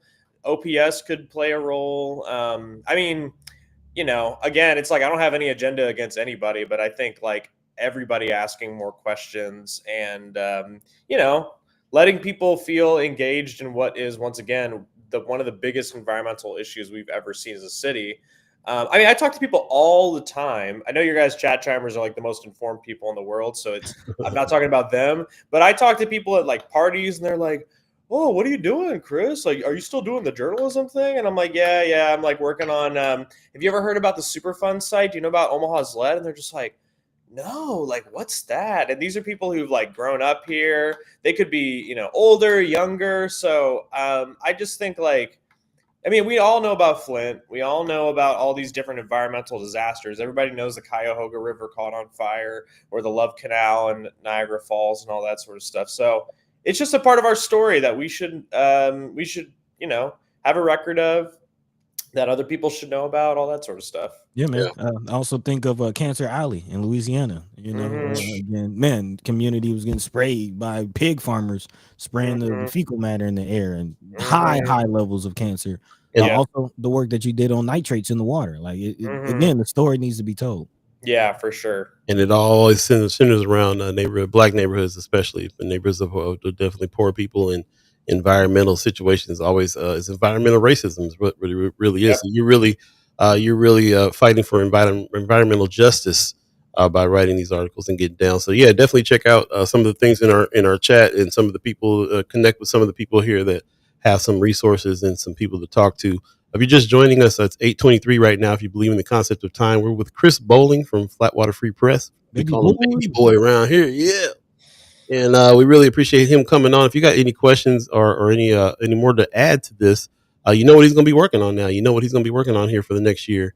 and to keep that in mind. If you have any resources or anything that you can pass on to him, he's definitely willing to listen to that. Shout out to Flatwater Free Press and the way that they're structuring things over there for deep dives and investigation to happen, because that's a very rare thing for news groups these days. Is falling off.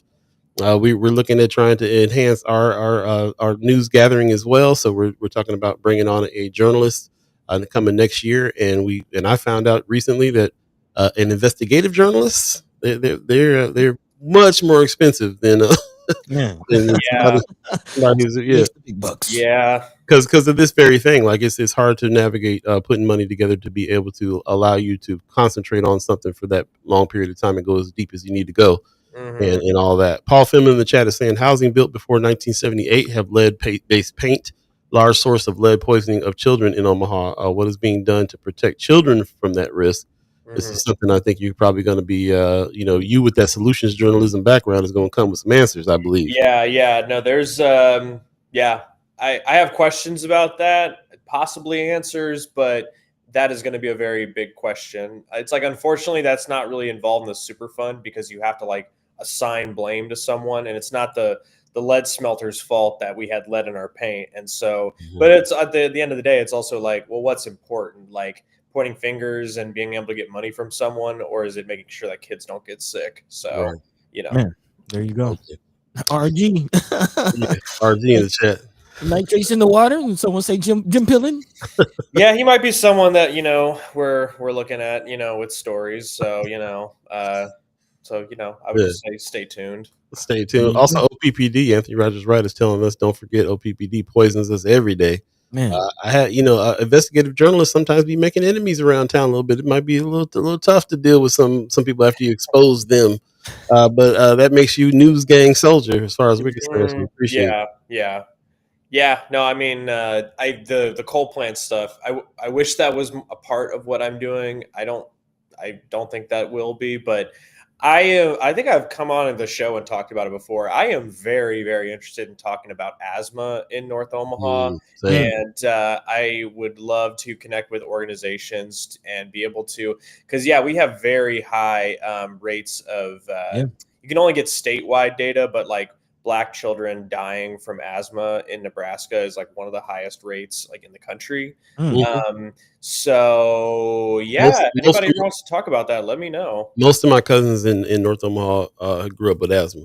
Most of my cousins, I have older cousins as well that are suffering really bad from. Right. I think that's the thing, is that like everybody knows somebody who has asthma, but then it becomes like, well, there's not like some club that's like, oh, like the asthma club, and like, hey, let's all get together and talk to this. It becomes like hard to really figure out how to tell that story, and health stuff is always so difficult. Like nurses aren't going to want to just be like, oh yeah, you should come in and talk to all my patients. And right. So anyway, well, maybe we need to start the Wheezy Breather Club around here. Then that's what I was saying.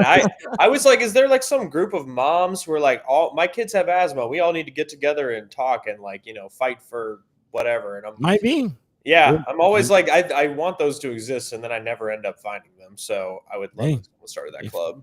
If any chat knows about any club, let us know. I actually have a cousin that almost passed, from an asthma attack. Yeah, it hits close to home, but that's the thing though. Like all of us can say in this room, like, yeah, my cousin got asthma. You look like, yeah, my cousin. Then you realize, oh, all of us in this room have a cousin who has asthma. That might not be a coincidence. Again, these conversations need to be had and these stories need to be told. We appreciate you. Yeah. Got about 2 minutes left with you, man. We're gonna let you get out of here pretty soon, but I just wanted to make sure we left it open a little bit for you to talk about anything that's on top of your mind, and this is gonna be on your mind for a while. So I'm sure you got other things swimming. But while you think about that, Donnell Sessions in the chat says, "I would love to talk to you about the mold in my apartment complex." This is another environmental situation going on here. You might turn into the environmental soldier around here. I am not against that at all. But I probably won't be able to do a story about that, but I'd be happy to talk and connect you with someone who might be able to. I would love to. I see Wanda's comment. Would love to chat, connect with you. She says, if you want to continue to test soil, I'd be willing to give you some pointers, such as dividing the area up to quadrants to collect homogenized composites. How deep to go. So Yeah. again, an expert in the field here, giving you some free pointers. Also, Anthony Rogers Wright. Any stories about how the new EPA rules will impact the coal-fired plant that was supposed to be about down? Well, that was supposed to be about down years ago. I do not know, but I am very curious about that because the demand for energy just keeps going up and up, and we build these data centers in Nebraska. So I'm like, okay, are we really going to offline this and like do something different with it? I do not really know, much about that. I'm kind of just a observer like everybody else. Got it. Appreciate you though. Yeah, for sure. So yeah, just with the minute left, what else is on your mind besides that, or what do you want to leave us with? Or what can we do? What's some action items there? Yeah. I don't know. Just man, we're gonna have some really interesting elections, aren't we, in the fall? I mean, there's deputy prosecutors getting fired. There's like about 1 million Democrats running, and yeah, I don't know. I'm trying to think. Other than that, I am. Are they going to build Cornhusker Alcatraz like in Omaha? Yeah, I don't know. To your guys' point, there just seems to be so much happening all the time, and that's where it does kind of make me feel like guilty taking time off to like focus on one thing. But I think sometimes like that is how you get distracted, is when you have 1 million things coming at you and you have to drink from the fire hose, and then you never really do follow-up stories. You never really like make time to ask longer, to ask questions. It's like, oh my God, I have 15 minutes for this interview. I don't have time to ask that question. And now I have time to like go get coffee with like people and just be like, ask very open-ended questions and dumb questions and all that sort of stuff. So nothing in particular, nothing that you guys probably aren't talking about on a daily basis. Just this world we live in is very chaotic and at times scary. But hopefully through information gathering, some journalism, and hopefully some good community engagement, we make people feel a little bit more knowledgeable and in control of their reality rather than it spiraling out of their grasp all the time. Man, that's the thing. Appreciate those words. A few more contacts before you get out of here. Actually, your pops, Paul, coming with a story. He says, my Aunt Jackie had to move from Omaha because her son was dying from asthma. They moved to Arizona, and her son is now a strapping young man. Cousin Joey, shout out. Also, Anthony Rogers Wright says Mom's Clean Air Alliance exists, so there might be a group out there for you to tap. So that's what's up. Appreciate that. Also, Kimmer says, talk to Dr. Crawford, whose son died from asthma right by Miller Park is her home. So yeah, we talked a few years ago. Yeah. Oh, yeah, right on. Okay. Well, we appreciate the work you do, man. We're gonna let you go, but thank you so much for joining us. We'd love to talk to anybody else in Flatwater Free Press's office as well about some of the other subjects you guys got going on, and we'll definitely have you back to update us on what it is that you're writing and doing for sure. Right. We have a really good story coming out. I don't know when, but about all of the disparities with youth sports and how everybody's fleeing. Like Benson, getting beat 52-0 and having to cancel the rest of their. Do you remember that last year? Yeah. So it's about option enrollment and how we basically have created like NIL Junior to get kids, to all these different schools and yeah, I mean like the consequences for communities these kids. I mean, they were literally, one of his quotes from I'm going to spoil it. I don't care. This athletic director was like, I'd rather pay to like end the game because you have to pay fees to refs and all that. I'd rather pay to end the game than pay for a funeral for these kids, because these kids are like you're getting like 4 eyes up against like a giant linebacker, and they're absolutely getting like pancakes over and over. So anyway, you should definitely have Jeremy to come on and talk about that story. I'm very excited about that, but I don't know, we're doing it with Omaha Mag, and so I think they have a little bit of a longer run time, so it might be a little bit, but keep your eye out for that. Word. Yeah, okay. Definitely will. That's incredible. Yeah. All right, man. Appreciate you. Good to see you. All right. See you guys later. Yep. Have a good one. There you go. Baby boy in the house. Let's take a quick break and we'll come right back and jump back into the conversation for the last half hour of First Sky Man. Omaha in the morning. In the morning. My name is Paul B. He's Buddy to God. Hey. And y'all.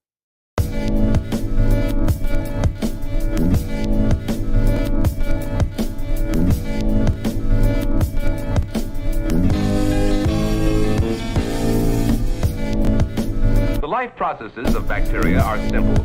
We've already seen how bacteria obtain food. Now we will consider their reproduction, which takes place through simple division of the cells. In drawings, we can see that bacterium cells are continually growing. When a cell reaches maturity, it divides again. This goes on and on. Welcome back. First Sky Omaha in the morning. In the morning. As you can see, there's plenty of back to school activities that are happening this next week for the kids that are going back next week. It's crazy how many things are out here. I was like, man, there should be no reason why a kid doesn't have a backpack and a haircut before the school starts. We'll definitely put some of these flyers up in Friends of First Sky Omaha for you to check out, for you to be able to get some supplies for the kids. Do know that this is the week for that. So shout out to everybody that is got kids going back to school next week or this week. Man. Apparently. Don't forget also today, this is a excessive heat warning is coming today. It's going to be about 98 degrees with an index that feels like 105. Hot. It's going to be hot and humid. And so, yeah, you know what to do. Check on the loved ones. Make sure that your air conditioner is working, so on and so forth. They suggest you not pump it at the peak of the day, but mine be blasting all day, sir.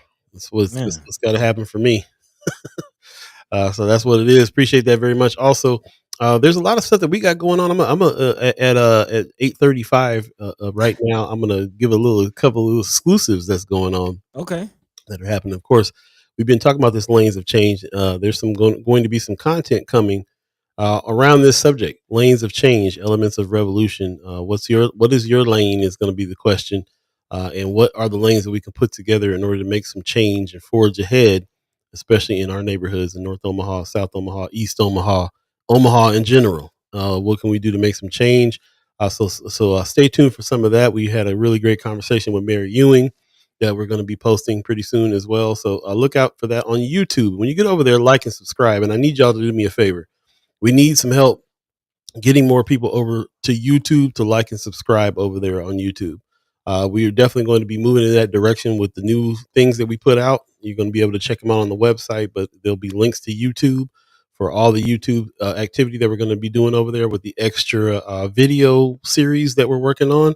And we highly encourage you to get over there, hit that bell so that when we drop something, you guys get it right away.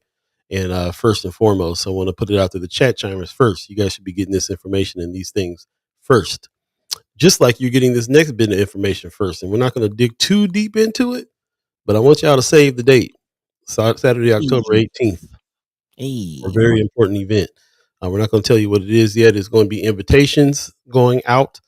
So if you are involved or have been involved in anything that we are supporting us or doing anything with us in the past, any partners, any chat chimers, any people who have been associated with us, highly suggest you save this. Make sure that you don't do much of nothing on October 18th so you can join us for an important event. That's an exclusive that we're putting out there right now. We're not going to tell you exactly what it is yet, but yes, we'll be putting our pinkies high to the sky. Yes, sir. That date. So definitely save the date on that. More information coming soon on that as well. Hey.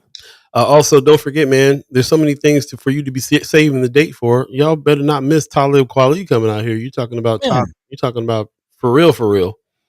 The fact that he's going to be in the waiting room in Benson, it's a trip. More info and tickets at talibkweli.com. You can also go to 1% Productions and get some more information on this as well. Like I said, he'll be at Waiting Room of Nebraska in November. Definitely put that on your calendar. And also the Unity Festival that's happening. This is coming up Saturday, August 30th, man. Yeah. This is going down very soon. The master, CeeLo Green, is going to be in getting down with us as well. And as you can see, a lot of other special guests that are happening that are coming through. With Love Felicia. Hey. It's going hosts. Yeah, shout out to With Love Felicia, the Love Down Below that we used to do on Mind and Soul. Yeah. Be part of that family. Also, Chad Stoner is going to be getting down. Also, Angeline and Timeless, who was one of my favorite bands. And who's this? Marcus? Is that it? I can't read. It's a Latino music Is that explosion. Yeah, man, their writing is so little. I can't see it. But yes, another a band that I'm not familiar with that I'm anxious to see as well. Especially if you're talking about a Latino music explosion, I got to see what's going on there for real. For all your So LA peeps. say again. For all your LA peeps. Man, yeah, we got to get down. This is a free event that's happening from 7 to 10. Excuse me. And I'm so anxious to see that. If you got more information for that, go to freedomtainment.com. We'll be talking about that, man. I can't believe CeeLo Green is coming to Omaha. That's incredible. So we will definitely check into that more and put that on your calendar. Also, of course, 20 weeks of summer is still going. Untamed gets down with 20 weeks of summer every Sunday at Assembly of the Saints from 4 to 7.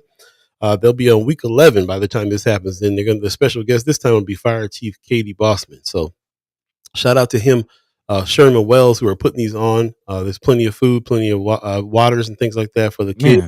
Food there, and also special guests. Man, we get to meet people in the community that are doing things as well. So he's making good use of that time that he spends every Sunday. 20 weeks of summer that's happening with the Untamed Summer situation.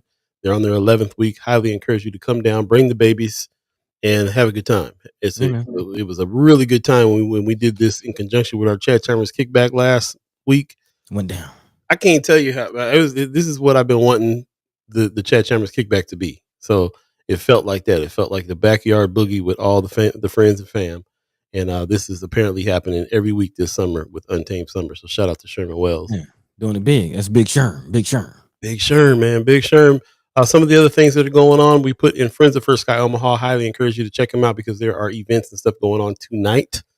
Like this Jubu event that's happening, man. The Jubu Experience Part 2 is going down tonight at the Level Event Center. Definitely check that out. And also this one that's coming tomorrow, man. Black will be in the chat, man. Shout out to the Minch group. Everything I read about what they got going on, I'm highly impressed by what's going on here. This is happening August 16th. This is coming up, so in a week or so. So definitely check this out. Put this on your calendar as well. So many good things happening. Don't forget Culture House with Art Battle that's going down tomorrow, August 9th. Definitely check that out at 6 p.m. So many good things. Like I said, Native Omaha Days was great. And we thought after Native Omaha Days was done, we was going to take a little breather. But nah, man, summer's not over. There's still things to go to and check out. And celebrate and have some continue the celebration for sure. Celebration. Yeah, gotta go down. We gotta go down. Appreciate it, man. RG in the chat said Buddy must have got some sleep since that hook had a little more gusto to it. Yeah. Oh, okay. me. Yeah, he got to sleep. I did not get to sleep. I'm dragging the day for a big time. Daniel Sessions, have you already did the mayor's interview? Yeah, we did the mayor's interview. It'll be dropping soon. Cutting it up now. I was highly encouraged by that interview, and yeah, we'll definitely be checking out. So be looking for this Lanes of Change on YouTube, and like I said, go over there and like and subscribe if you would. Yeah, and man, very hopeful about future conversations with the mayor. Like very approachable, very easy conversation, and yeah, looking forward to seeing what he has up next. For sure. We got to talk a little bit about what's going on with media, man. We're in this game here because local media is always is it more important than you think, man. And we're in this. There's a war on truth, a war on media that's happening. So I always want to give flowers to people like T.D. Sanders, who's got the Omaha Star out there, who's in this game with us, man. She's part of the news gang as well. We're really kind of bringing the news to the people. Also, Streets and Our Podcast is another one that are doing the same thing. Doing some of the things kind of similar to what we're doing as well. You got to look to this alternative news and some of these groups that are having these conversations and telling the truth and going live to have these conversations is very important as well. And also, like I said, the newspaper, the articles, the journalists, as you can see, like Baby Boy just came on talking about the things he's going to dive in. We got to keep this going in a big way. So, buddy, what's your thoughts? What's your feelings on especially like the that when NPR and PBS got threatened, I was just like, man, and they're not done, bro. Man, it's not, and neither are we though. Neither are we. Yeah. And amidst of all the activities going on this weekend, we have our last content creators camp, and I'm very encouraged by the conversations that we've had throughout these last few weeks in our content creators camp. Kind of, reinforcing where it is we are in the media news landscape just nationally, and us as First Sky Omaha, the role that we're playing, kind of on the cutting edge of all that, to be honest. Very, very revolutionary as far as what we're doing. If you're not paying attention to what's going on, to just the dissemination of information, news, it's changing. It's all changing right now. It's all transforming right now, and we're in the midst of it. And I think the best direction that is going is the direction that we're taking it. And not because it's the direction that we're taking it, but because it's the answer to a lot of the problems that we're facing, as far as, again, having a voice, disseminating information, having resources, sources, platforms that you can trust, rely on. It plays a big part. It plays a big part, as you see from our conversation with Baby Boy. There's a lot going on, and there's always a lot going on in the nation. And I think the health and the integrity and just the consistency of American society, the talking about space and place, the place that we call home, the community structure that we're used to, is in jeopardy when you don't have a voice. Is in jeopardy when you don't know what's going on, because all of that can change in the blink of an eye, especially if you don't see it coming. So again, all of this, I say all of that to say, it's important. And I will actually echo, Paul, what you're saying, as far as help us out, man. Check us out on YouTube. Like, share, subscribe. And we're not just saying that because it sounds good or we want you to follow us, but that is an economic model. And again, news media is struggling for an economic model right now. Where's the money going to come from? This ain't free. Yeah. And as it's not free, the same time, we also are in these are in all these echo chambers, and the ability for people to get on their phones and spread a bunch of misinformation and spread a bunch of things, attacks, to spread a bunch of distractions. People are also using their platforms to spread distractions, and it's ridiculous. And so that's the other part of this thing. It's like we are in. The quandary is crazy, because we have the access to be able to go on live and have these conversations. Some people are abusing that. Some people are taking that and going in a bad direction with it. On top of the war against news, on top of the defunding of public news, on top of misinformation, and on top of AI fake. So there's so many things that are against us that it's becoming more and more apparent that it's more and more important that we always have these conversations. We pretty much have these conversations, disseminate information face to face, which is what we're trying to do here. We do this by going live. We could have these discussions and do these news pieces and set them as recordings and put those out, which we will do some of. But the live conversation is really where it's at right now. Brother Kasim is coming in saying peace. He's saying, we appreciate you, brothers, for being due diligence and extremely caring with your efforts not to agitate, but to educate the people. Over the last few days, I questioned so many things I never questioned you, brothers. Thank you, and be prepared for what's next. Appreciate you, bro. Man, thank you. Thank you. Appreciate you. And we feel that same way, bro. Like we got to deal with the real. We got to deal with the real. No more the sensationalism, the jumping on the bandwagon. Just all of it, man. With inside and outside the community, it's a shame. I'm feeling real discouraged about that point, because we have so many people working so hard in the realm that we're trying to work in. Shout out to Dr. Cheryl Weston, who's been putting stuff down. Shout out to Hood Table, bro. I go to the Hood Table and get news about what's really happening on the streets. Yeah. You know what I'm saying? Like there's some sources out there that we all are rough around the edges. We are working on trying to refine ourselves a little bit better, but coming with the spirit of love for our community, and coming with the spirit of, like Brother Kasim is saying, to educate, not agitate. The whole point of this thing is to bring us together in one thought. That conversation I said I was having with the colleague of mine yesterday, that heated conversation I got into, was really about that. This show is not about the hot seat. This show is about finding the things that we connect on and finding some solutions. We can disagree. We can not like each other. We can go through a whole bunch of mess, but it doesn't have to stop the progress that people have to. We live in proximity to each other, and we're all brothers and sisters. We got to figure out the points at which we connect, and make sure we're sharing that information in the right spirit, to be able to really connect with each other and to grow with each other and to give each other information, because we want each other to thrive, even if we don't hang and don't get along too tough. Man, I mean, it goes back to the African philosophy. Each one teach one. Man, Each one teach one. straight That's up. that's the only way we're gonna figure it out, man. So that's the point. That's the thing. And just about 10 minutes, 11 minutes left. So I do want to actually kind of get into the nitty-gritty of the article, just for people who don't know. Yeah. They might hear us rambling on, but might not actually know the real situation of what's going on. So again, per the facts, this is coming from NPR itself. This happened late last week. The Corporation for Public Broadcasting, the conduit again for federal funds to NPR and PBS. Again, this is federal funds were being siphoned, if you will, or transferred or distributed to these public broadcasting companies, i.e., NPR and PBS, through this Corporation for Public Broadcasting. However, that all stopped after an announcement on Friday that it is beginning to wind down its operations, given President Trump has signed a law clawing back from the $1.1 billion in funding for public broadcasting through fiscal year 2027. The announcement also follows a largely party line vote. Again, this politicization, if you will, kind of rearing its ugly head.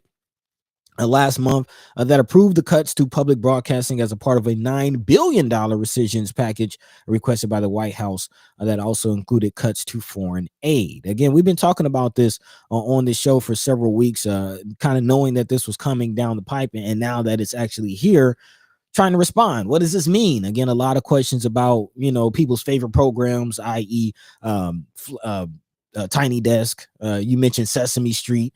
Man, Daniel Tiger's Neighborhood. You know what I mean? There's a lot of there's a lot of kids programming that my children like to watch. The Wildcrats, a lot of informative. I mean, Reading Rainbow. Like, there's a lot of very good, high quality, informative content that's gonna be kind of going by the wayside, or at least in jeopardy now with this. And again, I say in jeopardy because we do know that there are other alternative revenue sources for the big dogs, NPR, PBS. But what's the main concern are the little guys, these rural areas, the affiliate, the KIOSs of the world that are affiliated and supported by PBS and NPR, but don't have necessarily the budget or the donors that PBS and NPR have to stay afloat. And again, many are feeling the pinch with these movements. Actually, this coming out of the Associated Press, right up the road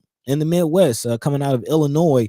Several newspaper chains are saying that they're closing without the funding now. Again, dozens of communities in the Midwest and the West learned Thursday they had lost their newspapers after an Illinois-based publisher announced it would abruptly close because of financial problems. The company in question, News Media Corp, which owns local newspapers across 5 states, said it will close 14 operations in Wyoming, Arizona, 4 in South Dakota, and actually 1 in Nebraska. Touting itself as the voice of small town America, New Media Corporation's closure affects longtime newspapers that were often the primary source of news in numerous small towns, worsening the problem of news deserts in rural areas. Again, to really paint the picture, this is in a lot of instances the only newspaper that existed in these communities. The only newspaper. So again, there's nobody to tell you that corruption is going on in the small government, which again, a lot of news reports are coming out that there is a lot of corruption in small towns across Nebraska specifically, which means that now you got senators who feel even more emboldened to sign faulty contracts with Kansas-based child welfare programs or build more prisons in communities that really don't want the prison, or $600 million lakes with taxpayer dollars. Yeah, we don't talk enough about the reason why journalism exists in the first place. First Amendment right to be able to speak up and to make sure that you are keeping track of these things. The fourth estate. There's 3 estates, and press is unofficial fourth estate, and they're there to check the other ones. They're there to make sure that people stay on track. Check the powers that be. That's the point of this. So when a small town loses a newspaper, they lose a journalist like Chris Baby Boy Bowling, who's going to do a deep dive on things that affect you and your kids directly. What happens when they go? And we've been talking about small town newspapers going by the wayside 3, 4, 5 years ago, which is one of the reasons why Flatwater Free Press chose the model, and first of all came into existence and chose the model they did. They supply some of those small town news desks with stories from there. That's the reason why they concentrate on Greater Nebraska, and part of that was because there were so many local newspapers shutting down. So the fact that we're reading a story today where more local newspapers in these small towns are shutting down, I mean, they're really trying to bottleneck the information. They're really trying to make people unintelligent. They're really trying to make people uninformed. They're really trying to make it so they control them directly. All they do is watch Trump get on there and say what he says, and that's the only information they got. And now that's the only information they're gonna go with. It's insidious. Man, perfect word. It's what it is. But we're here to at least ring the alarm. Got to do it. Get down with the news game. Get on the news game, man. Hit us up. Definitely like and subscribe over on YouTube so we can do that. Definitely hit us up with the weekly wrap. As a matter of fact, I'm going to put that link in there. If you have not signed up for the weekly wrap yet, please do so. A lot of the information that we're going to be going disseminating is going to be going straight to your mailbox, because who knows what's happening with these oligarchs companies that we're doing the live stuff through now. We're constantly looking for things and reasons and abilities to disseminate information beyond social media, and we'll keep working on that as well. If you have anything that you know about that can help, let us know. Sure. Heather Williams says anything to help our children in our neighborhoods. Trump wants to get rid of any person or entity that speaks against him. He gets rid of. It's truly unsettling. Y'all have a good weekend. Oh yeah. We're gonna get out. We're gonna celebrate, but we're gonna come back on Monday and we're gonna do the same thing, man. Same bad time, same bad place. Speaking the truth right to your face. There you go. We usually have a lighter Friday because we try to talk about the haps and the things that are coming up and a little bit of Love Supreme talk, but definitely had some things to address this show. If you missed any parts of this show, highly encourage you to go back and check it out. We did address some of the things that happened between the Omaha Police Union and Terrell McKinney and Channel 7, and the way that things are being framed with the Native Omaha Days and the situation with Senator McKinney and the attacks. We did see the community come out strong on social media in protection of Senator McKinney, which we stand on as well. And we will be talking to him come Monday about a lot more things than usual this time around. When he joins us for the Senator Cipher along with Senator Ashley Spivey, that's coming up Monday. So stay tuned for that in a real way. Tune in and tell everybody else to tune in. If everybody's calling me, I've got about 15 or 20 calls. We got 2 or 3 people on the chat that said, "What's going on between McKinney and the police?" Well, tune in Monday and find out from the source. From the source. That's what this is all about. So appreciate that. RG says that if you have the facilities and abilities, use that soap and water before you go outside today, boy. And after you go outside, and use the deodorant with the chemicals in it. Go on and put the aluminum on up. Put the aluminum on. I don't want no natural deodorants outside today, please. Not the chemical burns. It's gonna be a hot one again. Before we get out of here, just remember heat, excessive heat warning. 98 degrees today with an index feeling like 105, 106. Make sure the air conditioners work and check on your loved ones, your elderly ones, and so on and so forth. We have to continue a lot of this conversation come Monday as well. There's still more to talk about here, but I'm leaving off thinking a lot about the work that are the people who are really invested in communicating with the public, with the people. They're doing the kind of work that we are for the reasons we are. To disseminate information, to make us all more informed and to get us on the same page so we can organize and get together and fight the powers that be. Man. And those of you that are doing that in the spirit of that, appreciate you. Hit us up, because our content creator camp is really being developed for everybody who is getting on their soapbox and on their live stream and on their social media. And instead of disrupting and instead of attacking, and instead of distracting, come with some facts. Learn the tenets of journalism, so that when you do post, and even if don't become a journalist, just in your regular posts, there'll be better information. There'll be more trustworthy information. You'll be a more trustworthy person in the community. That's what is Content Creator Camp is ending up being. Is the instruction for that. We all get on our phones and we all get on our platforms and we all say what we say. Wouldn't it be better if we had better facts? Things were said. There were things that were happening in better spirit, and we know there's no way to get around it. We're going to be using social media until the next big thing comes along, and so why not figure out how to use it right? There you go. And above all else, get together, face to face, have a conversation that way. Live alive with one another. Share a meal, share a conversation. Those are where real change happens, and when you can really do that. So I'm gonna leave it at that. I'm gonna get off my soapbox now and throw it over to Buddy. Buddy, you got some words for the people? I got some numbers for them. Words, some numbers. $3.2 million. That's what we need to be talking about. That's $1 million. $1 million. That's Native Omaha Days, man. Not the foolishness, not the violence. Let's talk about the celebration of a wonderful, talented, wealthy community and the $3.2 million that it brought to the city. Man.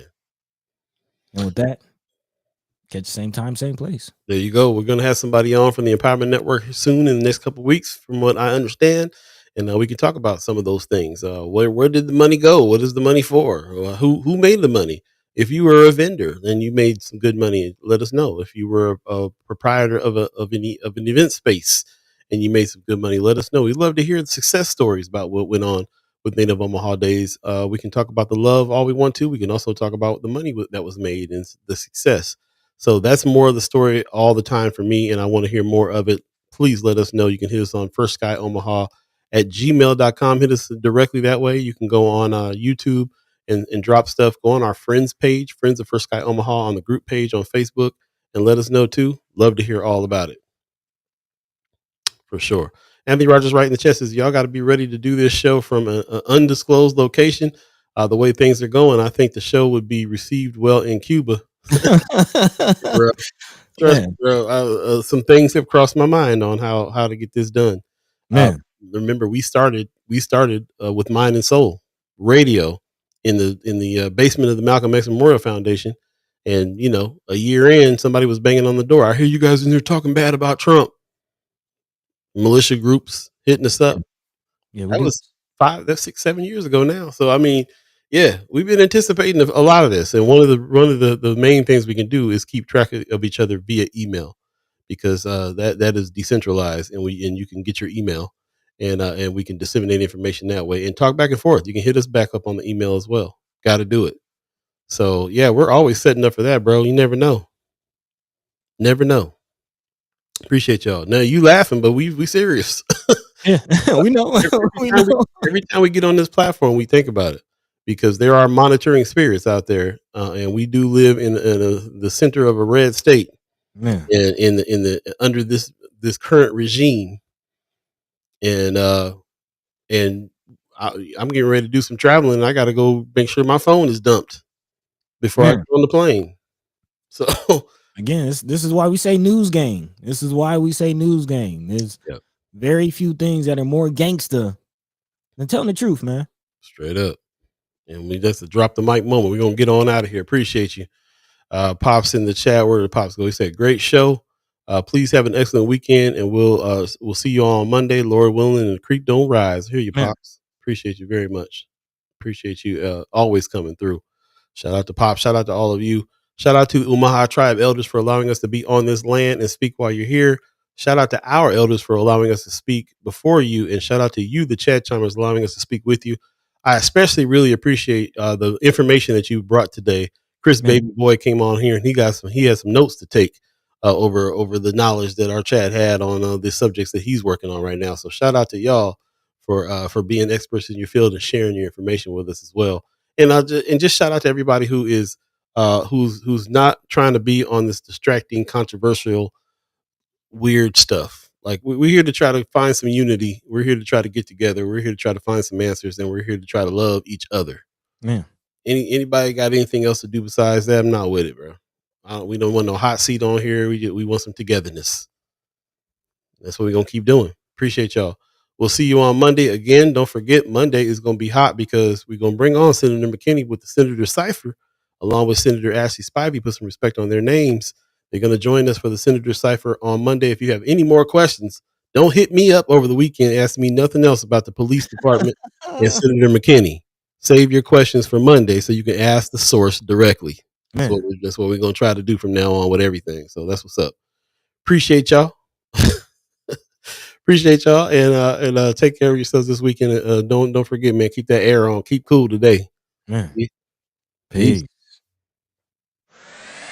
By the way, Vainglorious. This is protected by the red, the black, and the green.